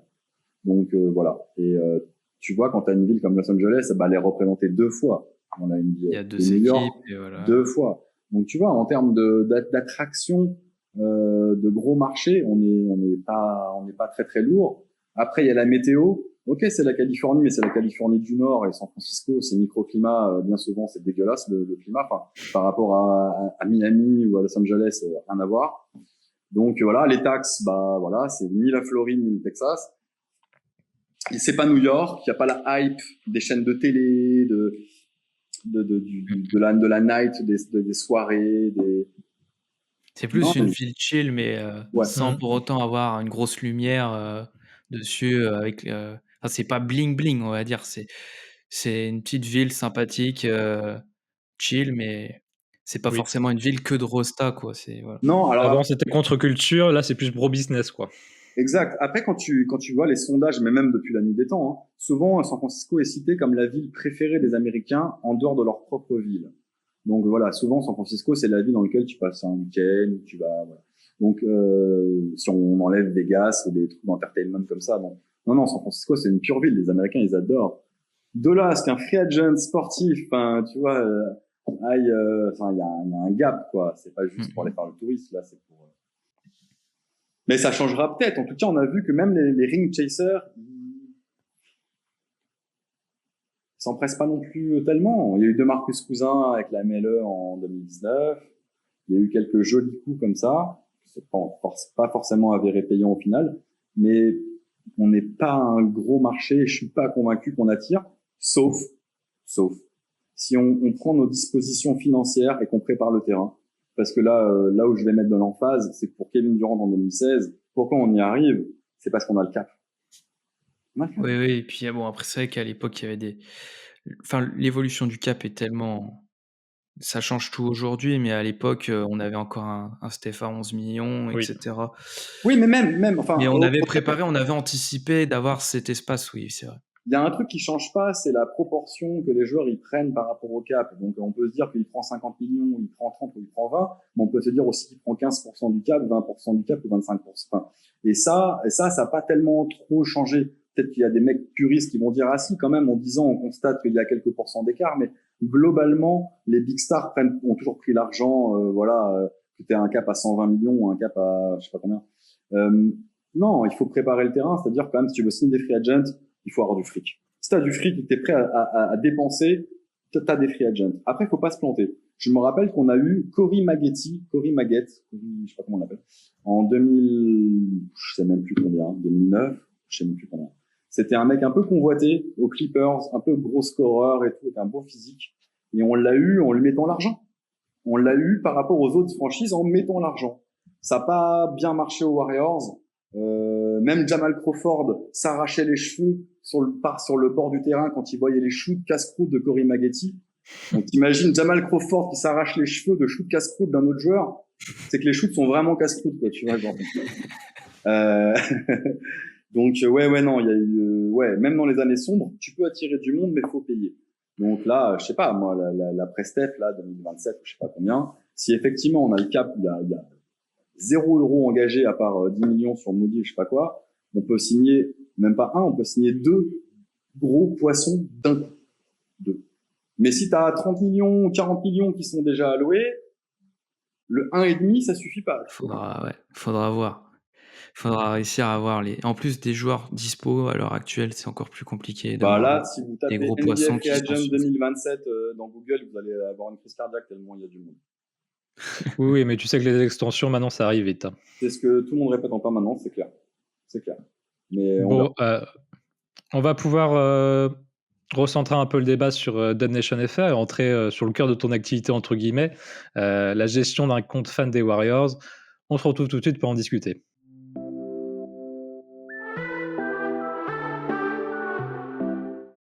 On se retrouve en plein cœur de la dynastie en 2016. Nico, tu récupères le compte Dub Nation FR. Qu'est-ce qui t'a poussé en fait à alimenter ce compte fan à l'époque? Oh, alors, les réseaux sociaux, pour moi, c'est une longue histoire parce que, en fait, j'avais lancé un MySpace dans les années 2000, les années 2000. Rien à voir avec le sport, hein. Je faisais de la musique. Et grâce à MySpace, j'ai trouvé des labels qui m'ont signé, j'ai trouvé des artistes que j'ai pu remixer. Vraiment, ça m'a fait un petit boost dans ma micro-carrière underground dans la musique. Et du coup, j'ai toujours un peu vu les réseaux comme un outil. Quand Facebook est arrivé, j'ai chopé ça et tout, mais en fait Facebook c'est un truc juste pour parler avec sa grand-mère, quoi, ouais, voilà. Donc rien à foutre. Et puis Twitter est arrivé, j'ai téléchargé, j'ai rien compris. Microblogging, des liens postés, franchement j'ai rien compris. Tout doucement, les choses, tu retournes sur l'application une fois, 2 fois, bon voilà. Et puis pour m'informer au niveau des Warriors et de la NBA, j'avais pour habitude tous les jours à 15h, top chrono, d'aller sur un site qui s'appelle oopshype.com parce que il était actualisé à cette heure-là tous les jours. Pourquoi 15 heures? Parce que probablement, je sais pas, à 9 heures du mat à New York ou j'en sais rien. Et en fait, à 15 heures, tout d'un coup, tu avais une page avec donc juste le headline de toutes les rumeurs des dernières 24 heures. Donc, rumeurs de transfert effectif, mec qui est pas content, machin. Et je faisais ça tous les jours, j'allais sur Upside, blablabla, et je m'informais. Et puis en fait, je me rendais compte à un moment donné, début des années 2010, que souvent, au lieu d'avoir un lien vers un journal dans lequel il y aurait un article sur la rumeur qui est parlé, souvent c'était un lien vers Twitter. Un mec qui avait directement dit ça sur Twitter ou un journaliste ou quoi. Donc, plutôt que d'ouvrir des liens, machin, j'ouvrais des liens Twitter. Donc, d'un coup, j'ai compris que Twitter pouvait aider pour le basket. Donc voilà, je commençais à aller sur Twitter, je parlais en anglais, comme je faisais sur les forums, dont on parlait tout à l'heure, là, sur les forums du Mercury News, par exemple, ou de Golden State of Mind. J'allais sur Twitter et je parlais en anglais avec des ricains sur les Warriors. Il n'y avait pas un intérêt fou, c'était pas très intéressant. En plus, on avait beaucoup moins de caractères que maintenant, pour tweeter. C'était vraiment 140, du blogging. Ouais, voilà. Donc, franchement, c'est pas très intéressant. Mais par contre, il y avait quand même ce truc d'infos, de rumeurs, de jour le jour, voilà, ça j'ai bien aimé. Et puis progressivement, il y a eu une première génération de ce qu'on a appelé les comptes FR, c'est-à-dire des espèces de Chicago Bulls France ou des New York Knicks France. Et il y avait un ou deux Golden State Warriors France, sur lequel évidemment en français, je passais mon temps à communiquer. À un moment donné, les mecs faisaient un live tweet. Tu regardais les lives, il y avait que moi sous les commentaires parfois. Mais ouais, voilà. Et bref, j'aimais bien ça. Il y en a un qui a commencé à vraiment plutôt percer. À l'époque, percer, c'était avoir 3000 followers. C'était beaucoup. Voilà, c'était donc GS Warriors FR. Et voilà, il l'ouvre en je sais plus quand, en 2013. Il fait des articles. Franchement, il fait le truc vraiment bien. Et en 2015, pendant les playoffs, en fait, à un moment donné, il se rend compte qu'avec son taf, il va pas pouvoir faire le live tweet des matchs. Donc, il me demande à moi et à un autre gars de me connecter à son compte et de faire les live tweets. Il a confiance en moi, il me trouve legit. Il me dit, vas-y, éclate-toi, ça serait dommage qu'il y ait rien pendant les playoffs. On gagne le titre. Donc, forcément, c'est quand même tombé la bonne année. Forcément, mes live tweets, ils sont rigolos. En plus, il y a plein de Warriors FR qui veulent faire des trucs, mais il y a plein qui disent de la merde, tout ça. Bref. Moi, j'ai l'impression que la commu, elle comprend que, voilà, voilà, ce que je dis, oui, il y a un minimum de trucs derrière, c'est pas, je viens pas d'arriver, voilà. Et bref, un truc secret. Mais l'année suivante, 2016, donc, on vient de titrer, en fait, carrément, il en a marre, il a plus le temps, il décide de fermer le compte. Mais non pas de le fermer, genre de le supprimer, quoi, ou de le donner à quelqu'un, de l'arrêter, genre juste d'arrêter de tweeter. D'ailleurs, je pense qu'il existe encore aujourd'hui. Et donc, en fait, voilà. Et avec un autre gars qui lui aussi avait aidé pendant les playoffs, c'est l'autre gars qui me contacte, qui me dit, putain, c'est dommage, viens, on lance un compte. Moi, ça me gonfle, je lui dis, j'ai pas l'âge et tout, vas-y, c'est bon, j'ai 35, 36 ans, hein, tu vois, genre. J'ai pas l'âge, et 10 ans plus tard, il est toujours là. Voilà. Non, mais du coup, je dis, écoute, si tu lances, j'aide. Et ouais, là. Mais non, mais viens, t'es legit, blablabla. Il y a plein de trucs qui sont créés. Ah oui, parce que donc l'autre, quand il a arrêté, il y en a plein qui ont poussé d'un coup. Hein. Il y a eu plein de Warriors FR d'un coup. Viens, non, ça va être encore un gros blaireau qui va reprendre un truc, ça va foutre la honte à la commune. Tout le monde nous accuse d'être des gros baskettiques, d'être des blabla, la commune Warriors, que des gamins, nanana. Toi, au moins, tu peux ramener un petit truc qui va, nanana. J'ai compris le message et je me suis dit, putain, ouais, tu sais quoi, en fait, ouais, j'ai un rôle à jouer pour juste que quand, entre guillemets, Warriors FR parle, il n'y ait pas 29 autres fanbases qui se foutent de sa gueule. Et qui, du coup, moi aussi, ça m'aurait gonflé parce que ça m'aurait gonflé que, je sais pas, les Warriors en France, c'est une mauvaise image, ouais, voilà. Donc, allez, vas-y, c'est quoi, on lance en aventure, c'est parti. Un peu de responsabilité, quoi. Ça, où tu te sens, voilà. Ok. Ouais, ça s'est fait très vite. J'étais avec un autre gars qui a arrêté au bout de quelques mois. C'est pas qu'il a arrêté, mais il venait plus, il se connectait plus. Quand il se connectait, il redisait la même chose que j'avais dit une heure avant, sans avoir relu les tweets. Enfin, tu vois, genre, c'était... Ouais. Donc, à un moment donné, là, j'ai dit, on a plein de trucs. On va lancer un YouTube, on avait un site WordPress, machin. Mais sur Twitter, laissez-moi tweeter. C'est le bordel. De toute façon, vous live tweetez pas. Donc, moi, je fais les live tweets. Des fois, je continue de tweeter après les matchs. Des fois, je vais dormir 3 heures, je reviens après. Mais si tu reviens, t'écris un truc, ça. Tu vois, ouais, c'était plus cohérent, ouais, quoi. Et après, le mec est parti vivre au Canada. Maintenant, il travaille pour le Stade de France, hein, tu vois, genre. Ah oui. C'était un vrai gars, hein, champion de France cadet, basket et tout, c'est un bon gars. Mais donc voilà, le compte s'est retrouvé à moi, allez, on va dire, rien qu'à moi en 2017, grosso merdo. Donc en Ok, plein d'accord. dans l'âge d'or. Ben ouais, de toute façon, quand tu commences à live tweet en finale, enfin en playoff 2015, Voilà. en fait, mais bon voilà. En tout cas, ça s'est fait assez lentement au départ pendant 6 mois, 1 an, parce que c'était un peu laborieux d'avoir de la commu, d'avoir du monde, de machin. Mais après, ça s'est fait très très vite, très très très vite, grâce à Steph, grâce aux Warriors, on va pas se mentir. Et puis, tu utilises un réseau social bien spécifique, c'est Twitter. En l'occurrence, les points forts de Twitter, c'est sa viralité, son horizontalité. On peut parler à tout le monde tout le temps, plus ou moins. Et chose géniale pour des fans français de NBA et des Warriors, c'est de trouver des fous du bus comme soi qui se lèvent à 4h du matin pour regarder les matchs. C'est un peu ça l'idée, c'est que en fait, quand tu te mets du foot avec tes potes, voilà, bah, à 20h30, tu vas voir un match au stade, ou tu vas dans un bar, ou chez toi, voilà. Le basket, tu te lèves à 3 du mat, bah t'es tout seul dans ton lit, dans ton canapé.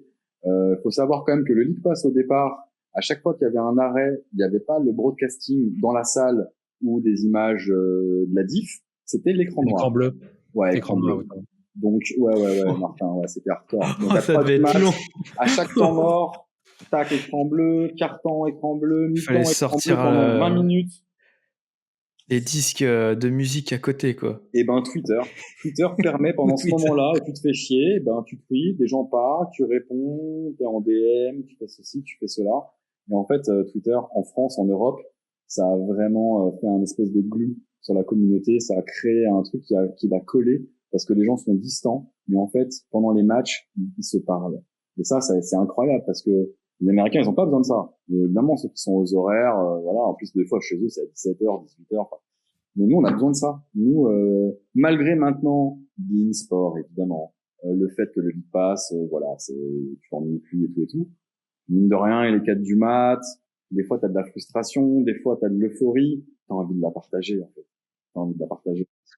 T'as permis de créer un espace commun, en fait, de centraliser un peu ça. Je crois, ouais. Enfin, toi et les autres comptent Exact, bien sûr. faire, mais c'est vraiment trouver une plateforme commune où se rejoindre et discuter en live. Et ça crois. crée un peu une communauté à 4h du matin, Je justement. crois. D'ailleurs, Quentin, tu vois, j'ai des tweets, des fois, tu vois, une blague, un troll, une connerie. Des fois, j'ai des tweets un peu plus sérieux sur un mec qui vient d'arriver, qu'on découvre. J'essaie de décrypter un peu, ou parfois, voilà. Mais en live, souvent la nuit, l'analyse, pas trop. C'est plus de l'instantané, de l'émotion. Et si je continue à écrire des tweets qui ont des fois peu de sens, genre Steph Curry for free ou machin, c'est pas tant pour apporter quelque chose à celui qui va me lire, c'est pour permettre à celui qui a envie d'écrire.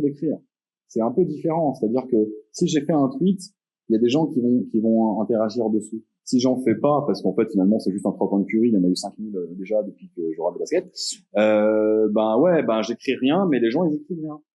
Du coup, les live tweets permettent aussi ça. C'est pas forcément toujours instructif ou tu vois pour machin ou d'analyse. C'est aussi pour donner de l'euphorie, donner un peu donner de l'allant, oui. Ouais, le côté lively, le côté vivant, et pour permettre des interactions et faire communiquer des gens.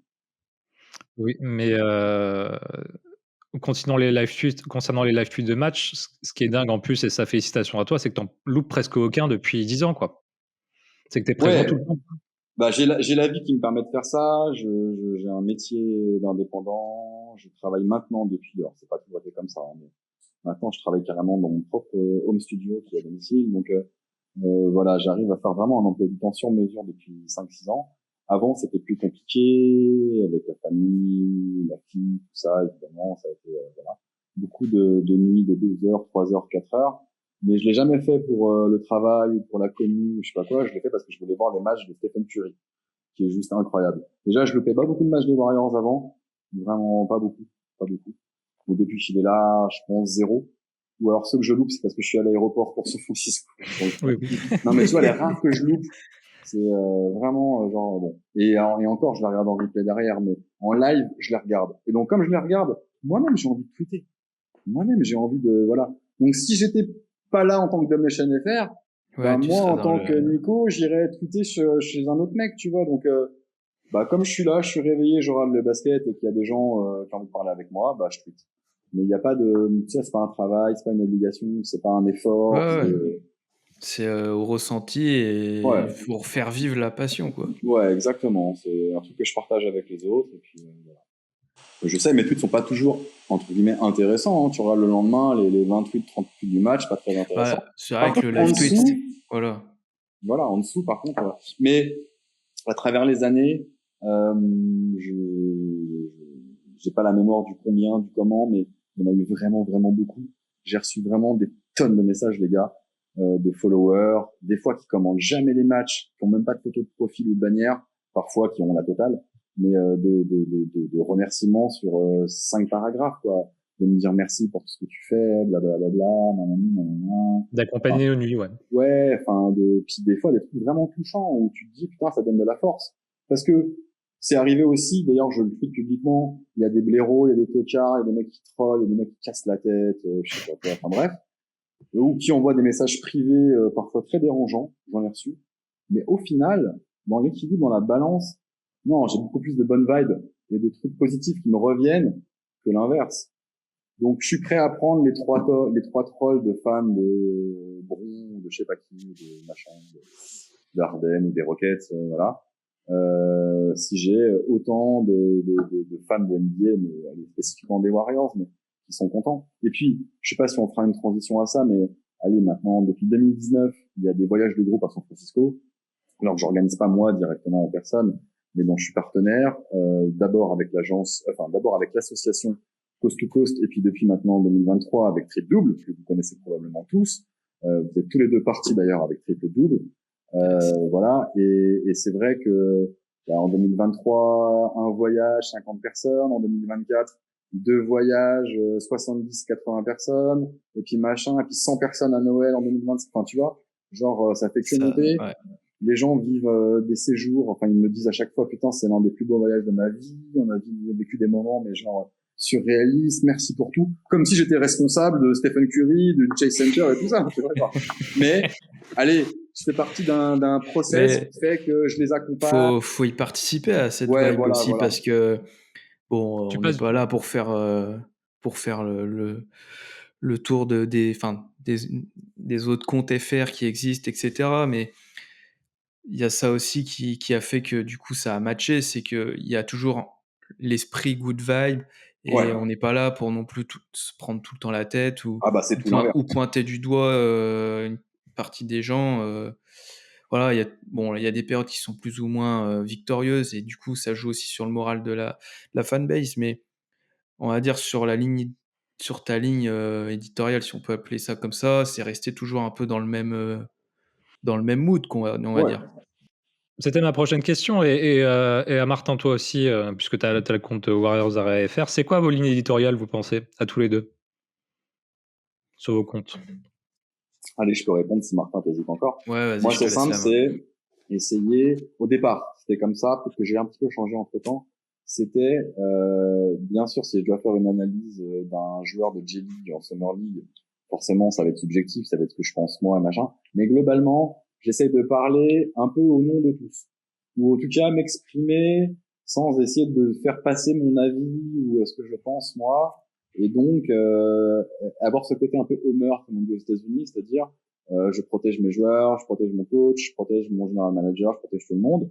Bien sûr, il faut être critique, il faut apporter un jugement, mais on n'a pas tous pareil sur la critique, on n'est pas tous pareil sur le jugement, on n'a pas tous la même, on met pas tous la même valeur sur les choses. Allez, je vous donne un exemple. Dans les exemples récents, depuis 4-5 ans, il y a plein de nouveaux fans des Warriors, notamment depuis 2022 avec ce dernier titre de Steph. Il y en a eu bien avant, mais voilà, il y a eu plein de nouveaux fans. Ils en ont un peu rien à foutre de ce qui s'est passé avec Klay Thompson avant, on va pas se mentir. Et donc, ils ont eu très peu d'affect et ça les a très peu impacté le départ de Klay. Voilà, ça a été quelque chose, bon. Lettre à la poste. Voilà. Ouais. Alors que vous voyez la différence avec Jordan Poole, qui est arrivé en 2019, qui a passé un an ou deux qui a eu 2 bonnes saisons avec nous, excellentes même, hein. Mais l'impact que ça a eu sur la fanbase est incroyable parce que la fanbase, elle évolue, les gens se rajoutent, mais les gens qui se rajoutent, ils arrivent forcément après. Et en fait, évidemment, des fois, on n'est pas raccord sur les choses. Moi, si je commençais à m'exprimer réellement, par exemple, je sais pas, sur le départ de Klay Thompson, les 2 tiers de la fanbase, la moitié, aurait dit, mais qu'est-ce qu'il raconte? Et je pourrais le faire, mais j'ai un compte perso pour ça aussi, ou tu vois, pour donner Oui, les faire, je me dis, tiens, en fait, faut que quelque part tout le monde puisse s'y retrouver. C'est-à-dire que, évidemment, T'essaies de rassembler tous les points de vue, ouais, alors c'est pas un globalement. consensus mou parce que quand tu Oui, oui, tweets non, non. à 4 heures du matin avec la colère, avec l'émotion, machin, ou des gens qui te répondent, qui te cassent la tête, des fois le naturel revient au galop. Mais globalement, mon édito c'est quoi? Que Dub Nation France, enfin que les fans des Warriors francophones s'y retrouvent. Et pas honte, s'y retrouvent, soient fiers. C'est un grand mot, mais tu vois, genre se dire ok, on a un community manager tu vois, qui va pas dire l'inverse de ce que je pense à chaque fois, alors ça veut pas dire ne pas s'engager, mais essayer d'être global, voilà, essayer d'être le plus global possible. Alors parfois, je pense à un truc, mais je prends un peu de distance et je le dis différemment. Ou parfois, plutôt que d'apporter une réponse, je pose une question. Essayer de faire voilà, ouais. C'est provoquer le débat à l'intérieur des gens plutôt que de leur apporter moi-même, voilà. Mais maintenant, sur des questions que je vais leur faire poser, elles vont être orientées. Donc, forcément, il y a quand Oui, même, c'est du subjectif. bien sûr. Mais j'essaye d'être avec un peu de distance. Voilà. Et toi, Martin, du coup? Ouais, moi pour ma partie, on va dire, je suis plus dans le factuel sur mon compte. Voilà, c'est vrai que dans le pod, on m'appelle le comptable parce que ouais, j'aime bien m'intéresser à tout ce qui est salary cap et tout parce que au final, ouais, j'aborde les Warriors sous un angle, on va dire.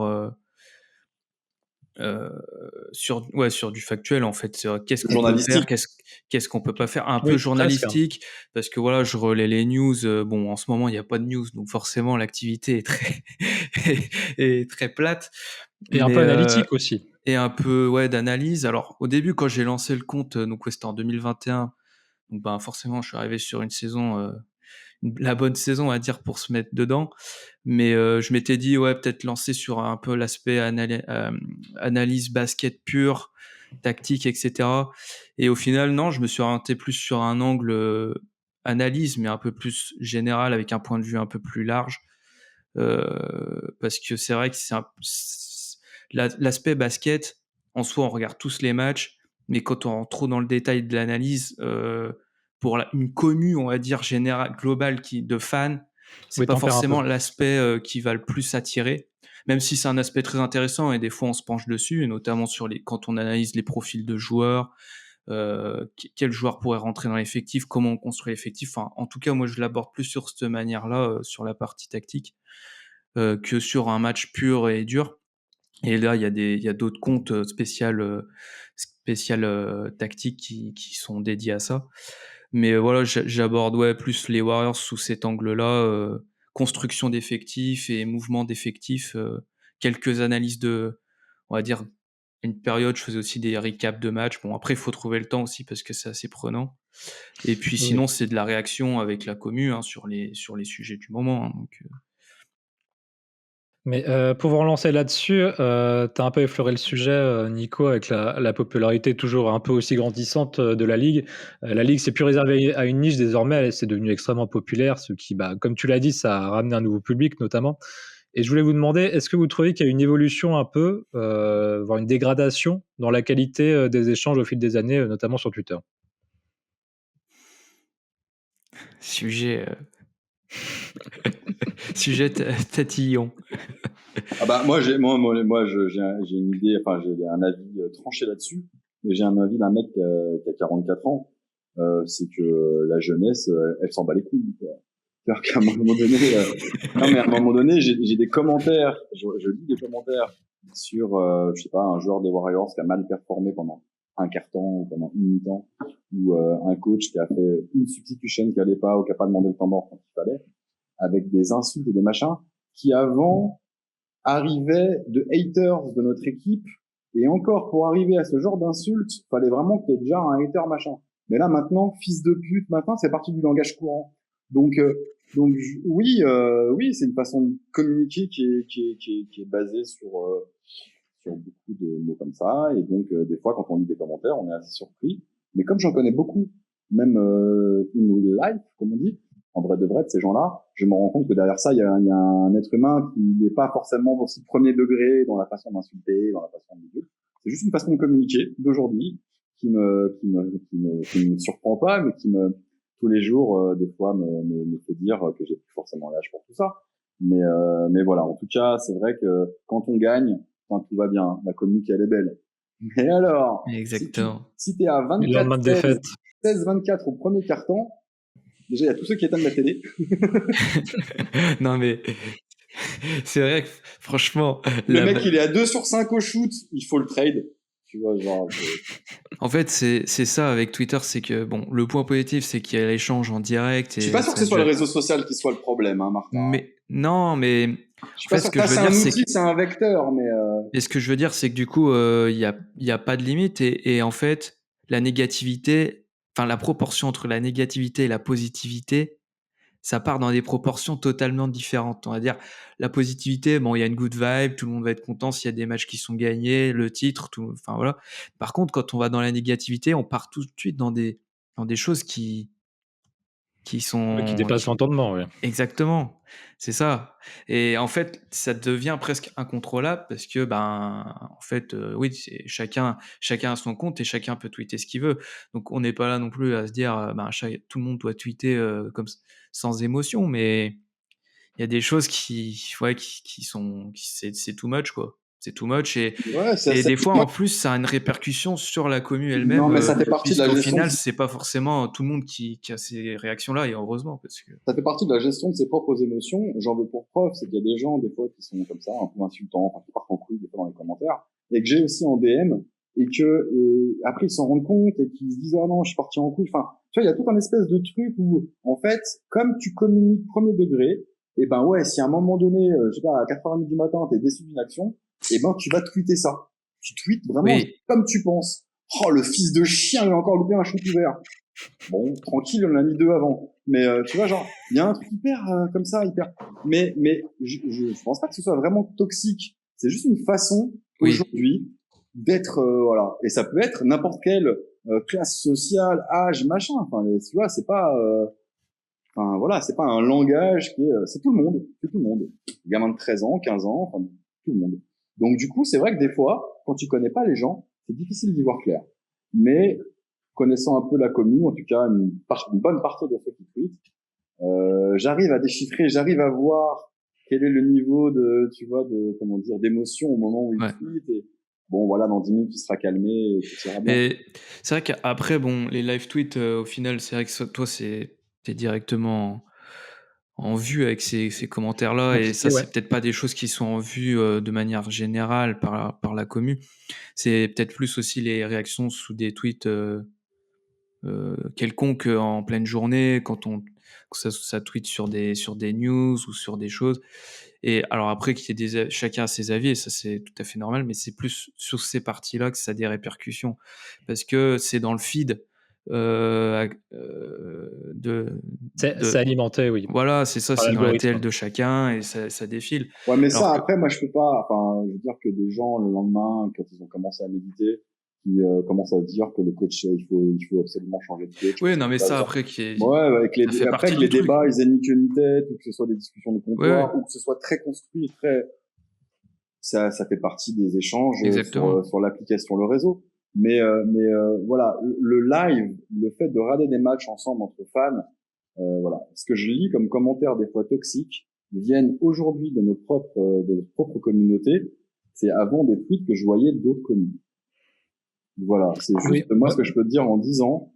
C'est voilà, et il y avait personne qui disait ah, putain ce fils de pute de machin de Draymond Green il a encore non mais tu vois non mais vraiment en plus là on parle de gens qui sont que je suis la franchise depuis 30 ans et tout, enfin qui sont les plus grosses têtes ever de notre équipe quoi, et on les fait passer pour des lambda. Donc je parle pas de Steph évidemment, mais je pense à Draymond Green, je pense à Steve Kerr, je pense à évidemment à Klay Thompson.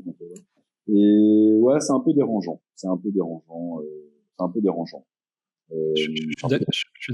Je Je suis d'accord là-dessus. Il y a 2 points, moi, que j'ai remarqués, en tout cas, depuis plusieurs années. Premièrement, un peu dans ton sens, on voit de plus en plus de fans du côté de la Dub Nation, non pas supporter l'équipe dans sa totalité, mais qui ont des agendas personnels. Ils sont pour ou contre tel joueur, tel entraîneur, et ils vont mettre que ça en avant. Ça, j'en peux plus. Et le deuxième point, c'est les fans qui sont incapables de voir le fossé, qui est immense, entre leur vécu, leur compréhension du jeu et ceux de joueurs ou de staff NBA et qui, à en croire certains, seraient plus légitimes à coacher que Steve Kerr, auraient une meilleure sélection de tir que Buddy Hield, et cetera, et cetera. Faut, à un moment donné, Mais savoir qui ça, son c'est pareil. équipe. Est-ce que c'est réellement Twitter ou est-ce que c'est pas parce que Twitter, là, c'est la question, c'est sur Twitter en l'occurrence. Mais moi, je pense que justement, ma réponse est de dépasser Twitter. Je pense que c'est une façon d'aujourd'hui, post-Covid, très énervé, très de tout prendre comme ça, voilà. Alors il y a 7-8 ans, quand j'étais un peu rageux, je me disais ouais, c'est tout le public du foot qui arrive et nous, la communauté basket, au moins, c'est une famille. Nous, on se tiraille pas les uns les autres. Nous, c'est plus un grand et tout. C'est fini tout ça, hein, c'est fini maintenant. Je crois pas du tout que le foot ait quoi que ce soit à voir dans tout ça. Je pense que C'est la popularité qui est liée, je pense. non, je pense que c'est une façon de se comporter les uns avec les autres, Ok. quoi. Tu vois, enfin, écouter l'autre parler, c'est de comprendre son argument, pas juste pour lui renvoyer dans la gueule, mais que tu déplaces ça sur un autre réseau, sur un machin, ce serait pareil. Je crois que c'est un truc pas de société, pas dire de la merde, mais ouais, c'est un truc d'humain avec des humains, quoi. Je pense qu'aujourd'hui, il y a un truc beaucoup plus énervé avec notre faculté à être fan d'une équipe. Alors qu'il y a toujours eu des ultras, il y a toujours eu des mecs à donf, tu vois. Moi, j'ai toujours été à donf des Warriors. Mais à donf pour l'équipe des Warriors et pas juste pour un joueur, Steph Curry et tout le reste, tu vois. C'est tout. Enfin, j'ai quand même des mecs, soi-disant fans, qui m'ont dit texto, que Steph se barre et aille finir sa carrière ailleurs et machin. Ils nous ont enculés avec Butler, c'est une grosse merde, blablabla. Allez Steph, va finir ta carrière ailleurs, chef, tu le mérites, machin. Enfin, tu vois, genre, Oui, je vois souvent ce genre de commentaires dès qu'il y a une période de moins bien, etc. Non, mais attends, en plus, on vient de signer, on fait un trade pour Jimmy Butler, qui est juste l'un des meilleurs genres de play-off des 6 dernières années, quoi. Donc, de quoi on parle? Enfin, donc ça montre en plus d'un manque de culture basket effrayant. Après, je peux comprendre la situation de Butler, elle était un peu touchy à ce moment-là, mais ça montre quand même un manque de culture basket. Puis ça montre quoi aussi? Ça montre que t'es fan de Steph avant d'être fan des Warriors. Parce que pour pouvoir dire, mais vas-y Steph, va t'éclater mon grand, va je sais pas où aux Lakers. Sorry, what? Enfin, non. Moi, je suis fan des Warriors avant tout le reste. Donc, bien sûr, Steph, il dépasse ça. C'est ça, ouais, il a le droit, il a tous les droits, lui. Mais pour le reste, je suis fan des Warriors. Donc, moi, les histoires, t'es pas content aux Warriors, mais casse-toi, frère. Casse-toi. Voilà pour les fans et les joueurs. On verra pendant l'après-Curie. On va terminer sur quelques questions pêle-mêle que tu avais notées, Martin, pour finir l'épisode. On va Ça clôturer fait comme 2 ça. heures. Ouais, Non, on ça n'est fait pas loin. Ah, tu ça coupes fait pas pas, 2 heures, mais ça commence à faire. Donc, ouais, des questions rapides pour des réponses rapides. Allez. Eh bien, on commence avec Oracle Arena ou Chase Center. Alors, j'ai fait l'Oracle. C'est vrai que toi, en plus, t'as fait l'Oracle. 5 matchs. 2017, dernier match de saison régulière et premier match des playoffs contre les Trailblazers, donc avec KD et compagnie. Et en 2019, avec un groupe de 20 personnes, avec Coast to Coast, 3 matchs à l'Oracle, le dernier match de Dirk et le premier match de Luka à l'Oracle, et avec le premier triple-double en carrière NBA de Luka Doncic. On a pris une méchante défaite contre Indiana et contre je sais plus qui. Bref, 5 matchs incroyables. L'ambiance des playoffs 2017 à l'Oracle, c'était incroyable. Le après, dans la fan zone, avec DJ Sharp qui envoie du lourd, tout le monde en transe. Franchement, c'était une expérience à vivre. Mais l'Oracle, c'était dans le trou du cul du monde. C'était vraiment dans un no man's land, ghetto, on va se le dire. À l'arrivée, là, entre les grillages sortis non, ça c'est sexy, ça. Non, quand t'arrives là, non, ça c'est sexy. Mais non, le après, quand tu repars tard dans le bar, et tout, le bar c'était assez interlope. Il y avait, voilà. En plus, les coursives, tout le store, c'est petit, air, voilà. Pour bouffer, pour boire, c'était dégueu. Bon, là, maintenant, quand je sais pas, tu loges à San Francisco, tu vas au Chase, c'est comme, c'est le jour et la nuit par rapport à l'Oracle. La salle, c'est le jour et la nuit. Mais le jour et la nuit. Après, il y a l'ambiance. Mais l'ambiance, attention. L'Oracle, à la fin en 2019, c'était pas comme en 2007 ou 2020. Et quand j'y suis avec le groupe, il y a grave de l'ambiance, ok, c'est sympa, mais pas plus qu'au Chase 3 ans plus tard, quoi, 4 ans plus tard. Donc voilà, en plus le Chase là, comme beaucoup de salles, ils ont eu le post-Covid, il y a un petit temps d'adaptation, hein, Là, on voit que ça pousse, de ouf. On voit que dès que voilà, mais alors je parle même pas des Valks, Martin, ça t'en parlera, mais Ouais. c'est zinzin. Le Chase, c'est Bien joué. zinzin. Pour les concerts, je sais que il y a beaucoup de problèmes de son que tous les concerts se passent pas super bien. Ça, je l'ai lu. Mais surtout, on va le dire aussi, c'est qu'il y a le Chase, mais il y a aussi tout ce qu'ils ont fait autour. Une espèce de quartier limite sur mesure. Mais c'est une dinguerie, ça évolue tout le temps, c'est une dinguerie. Du coup, si tu devrais, toi, choisir. Donc Chase Center. Ouais, Chase. En fait, pour l'expérience globale, Pour même si au l'expérience final, globale. l'ambiance de l'Oracle, il y a encore En fait, l'Oracle, c'est vraiment la salle cette d'avant. nostalgie, quoi. Ouais, c'est dans son jus, c'est la salle d'avant, voilà. ça sent la culture américaine. Tu vois, les hot dogs pas bons, tu vois, le jersey que tu accroches parce que t'as pas la place de le vendre, donc t'as des espèces de trucs, quoi. Ça fait du bruit, tu vois, dès que tu siffles, ça résonne. Enfin, voilà, les plafonds sont bas, la sono est forte. Ouais, il y a un truc qui sent la sueur, mais tu vois, on est en 2025, à un moment donné, moi, je suis pas trop tourné vers le passé à tout prix en essayant d'avoir un truc trop passéiste comme ça. C'était génial. Mais c'est génial aussi parce que le public n'avait jamais goûté vraiment à la victoire d'un équipe 75, quand même, je vous le dis. Après, c'est 2015. Donc, il y a quand même 40 ans de sans titre et avec très peu de playoffs là-dedans. Donc, le public, quand les premières années de la dynastie, ils sont en transe. Ils avaient la dalle, hein. Évidemment. Ça serait au Chase, ça aurait été pareil. Ça aurait été même au Chaos Center où on jouait au départ avec les San Francisco Warriors au sud de la ville. Ça aurait été pareil. Je veux dire, à un moment donné, c'est l'équipe qui donne ça, quoi. Enfin. Et du coup, si tu devais choisir un titre, ton titre préféré. 2015. 40 ans de disette pour alors pas pour moi, la délivrance. Oui, non mais 40 ans de disette de la franchise. En fait, je compare mes pleurs et les pleurs de 2015. Genre, tu peux pas y croire. Tu peux pas te dire que c'est genre. Et là, je renvoie pour ceux qui peuvent pas trop capter. Ils disent mais non, 2022, Nico, regarde Steph et tout machin. Bon, je pense que les fans du PSG vont me comprendre et que si le PSG gagne encore 3 ou 4 titres en Ligue des Champions dans les années qui suivent, je pense que le titre qu'ils ont gagné là il y a 3 mois, il restera. Parce que quand t'as vraiment lutté, quand vraiment, même limite t'étais la risée pendant longtemps, t'as lutté.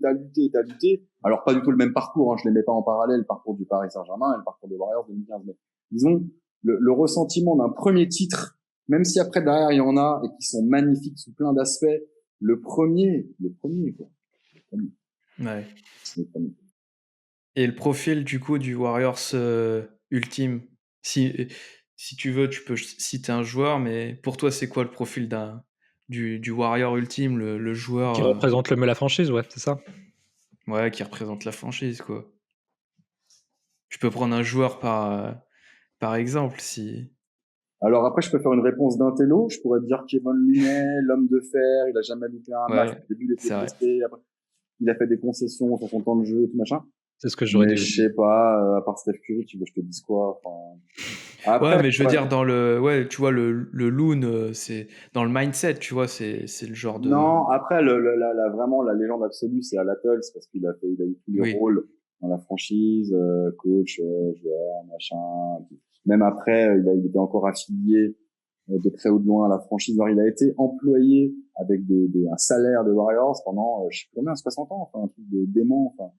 Bref, donc, ouais, mais non, je sais pas, à part citer Steph Curry, j'ai pas d'autres réponses plus intello que ça, quoi. C'est cool, mec, c'est le travail, c'est l'altruisme, c'est voilà. Tu vois, genre c'est Steph, quoi, il y a pas grand-chose à ajouter là-dessus. Et sinon, tu te vois continuer longtemps encore sur Domination FR? Je crois qu'il y a une fenêtre de 2 ans, c'est ça qui a été décidé. La timeline est fixée. En fait, je pensais arrêter avant, en vérité vraie. Covid 2022, je déménage, machin, je pense arrêter. Et puis je me fais contacter par Foot Double. Et là, on lance les voyages. Enfin, ils faisaient des voyages sans moi. Hein. et on lance les partenariats. Et en fait, là, de me déplacer avec des fans des Warriors, de vivre autant de choses qu'on vit, parce que j'ai fait peut-être maintenant, je sais pas, 6-7 séjours, je sais plus, avec vous, et machin. Non, c'est trop incroyable, c'est trop machin, et que tant qu'on peut continuer à faire ça, on fera ça, quoi. Donc, je tiens pas un compte pour partir à San Francisco, mais il y a vraiment ce lien, parce que dans tous les followers du compte, bah, Il y en a le qui sont rêve ultime de partis. tout, c'est de partir là-bas. Donc, Voilà. ouais, il y a, On va dire, ça contribue au fait que ça garde le lien et le compte continue de ouais, vivre. Et voilà. en fait, ça te Exactement. motive encore plus à alimenter et puis garder ce lien avec la fanbase, quoi. Exact. Non, et puis voilà, en tant qu'à Steph, on va essayer c'est pas faire des efforts, hein, parce que comme je le disais tout à l'heure, il y a zéro effort. C'est juste, Oui, oui, c'est c'est le pas les kiff. efforts de tweeter, c'est plus ce truc de gestion parfois, effectivement, ramène non pas une sorte de responsabilité, mais là, tu vois, pendant 2 mois et demi, c'est rien passé, mais rien passé pour nous. Aller à part la Summer League et machin, je me sentais pas l'obligation de tweeter tout et n'importe quoi Bah, pour juste alimenter, voilà. Mais à un moment donné, je me dis aussi, pendant 2 mois, 3 mois, il y en a qui ont envie au jour le jour de parler Warriors, même s'il se passe rien. Et là, donc, je me sens trop vieux.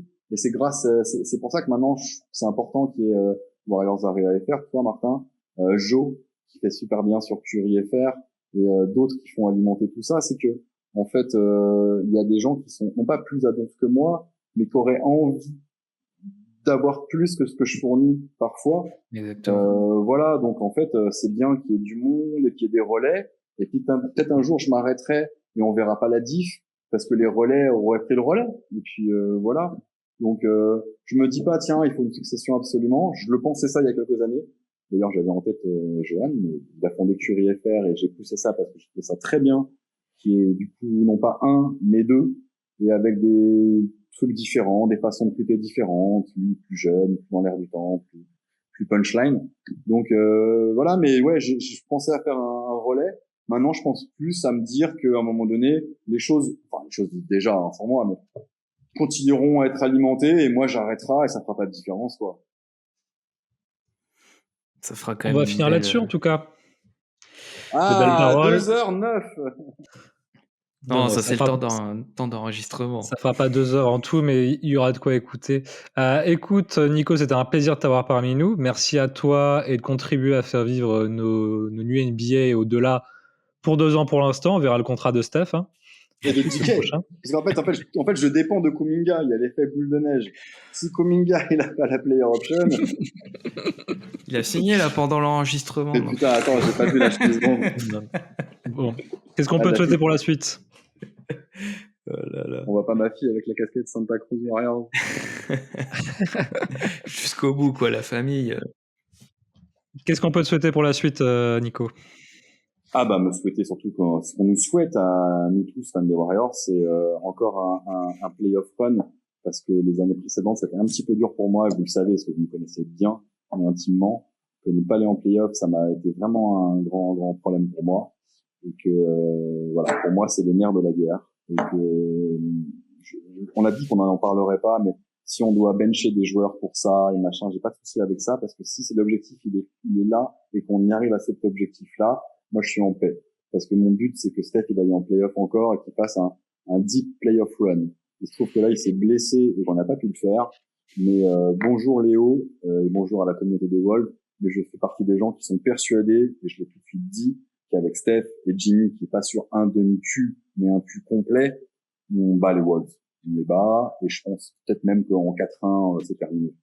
Mais bref, c'est un autre débat. C'est même pas un what if, parce qu'il n'y a pas de what if. C'est les Wolves qui ont gagné, point. On n'a pas chialé et tout ça.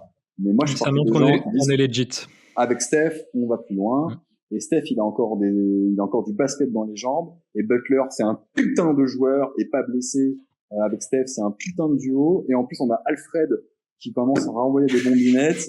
Et si par magie, on peut retrouver le jeune prince et qu'il revienne dans le projet, on a l'un des athlètes de 22-23 ans les plus explosifs de la ligue, qui est capable de foutre 20 pions en 25 minutes. Et voilà, c'est juste qu'il aille un petit peu au rebond, qu'il fasse quelques trucs, que les mecs s'entendent au niveau fric. Mais je fais partie aussi des gens qui pensent, même si voilà, qu'on peut encore faire quelque chose avec lui. Et on va pas parler de Moses Moody qui a quand même fait une super fin de saison. ou de Pods qui a été peut-être un petit peu dedans, voilà, pendant les playoffs, mais qui a quand même fait juste avant les playoffs des matchs incroyables. Et on a plein de joueurs de qualité et Quinten Post qui fait quand même 5 mois on n'en croyait pas nos yeux. Enfin, je me rappelle de tweets de Johan très vulgaires après 2-3 points d'affilée. Voilà, Jackson Davis va revenir, il a perdu du poids, ça va être super. On aime tous Melton, on n'aime pas tous Alfred Ford, mais on reconnaît que c'est un super joueur. Du coup, moi je suis assez confiant pour la saison qui vient. Mais ma seule ambition et la seule chose qu'on puisse me souhaiter, c'est qu'on aille en play-off et qu'on fasse vivre encore des trucs cool à faire.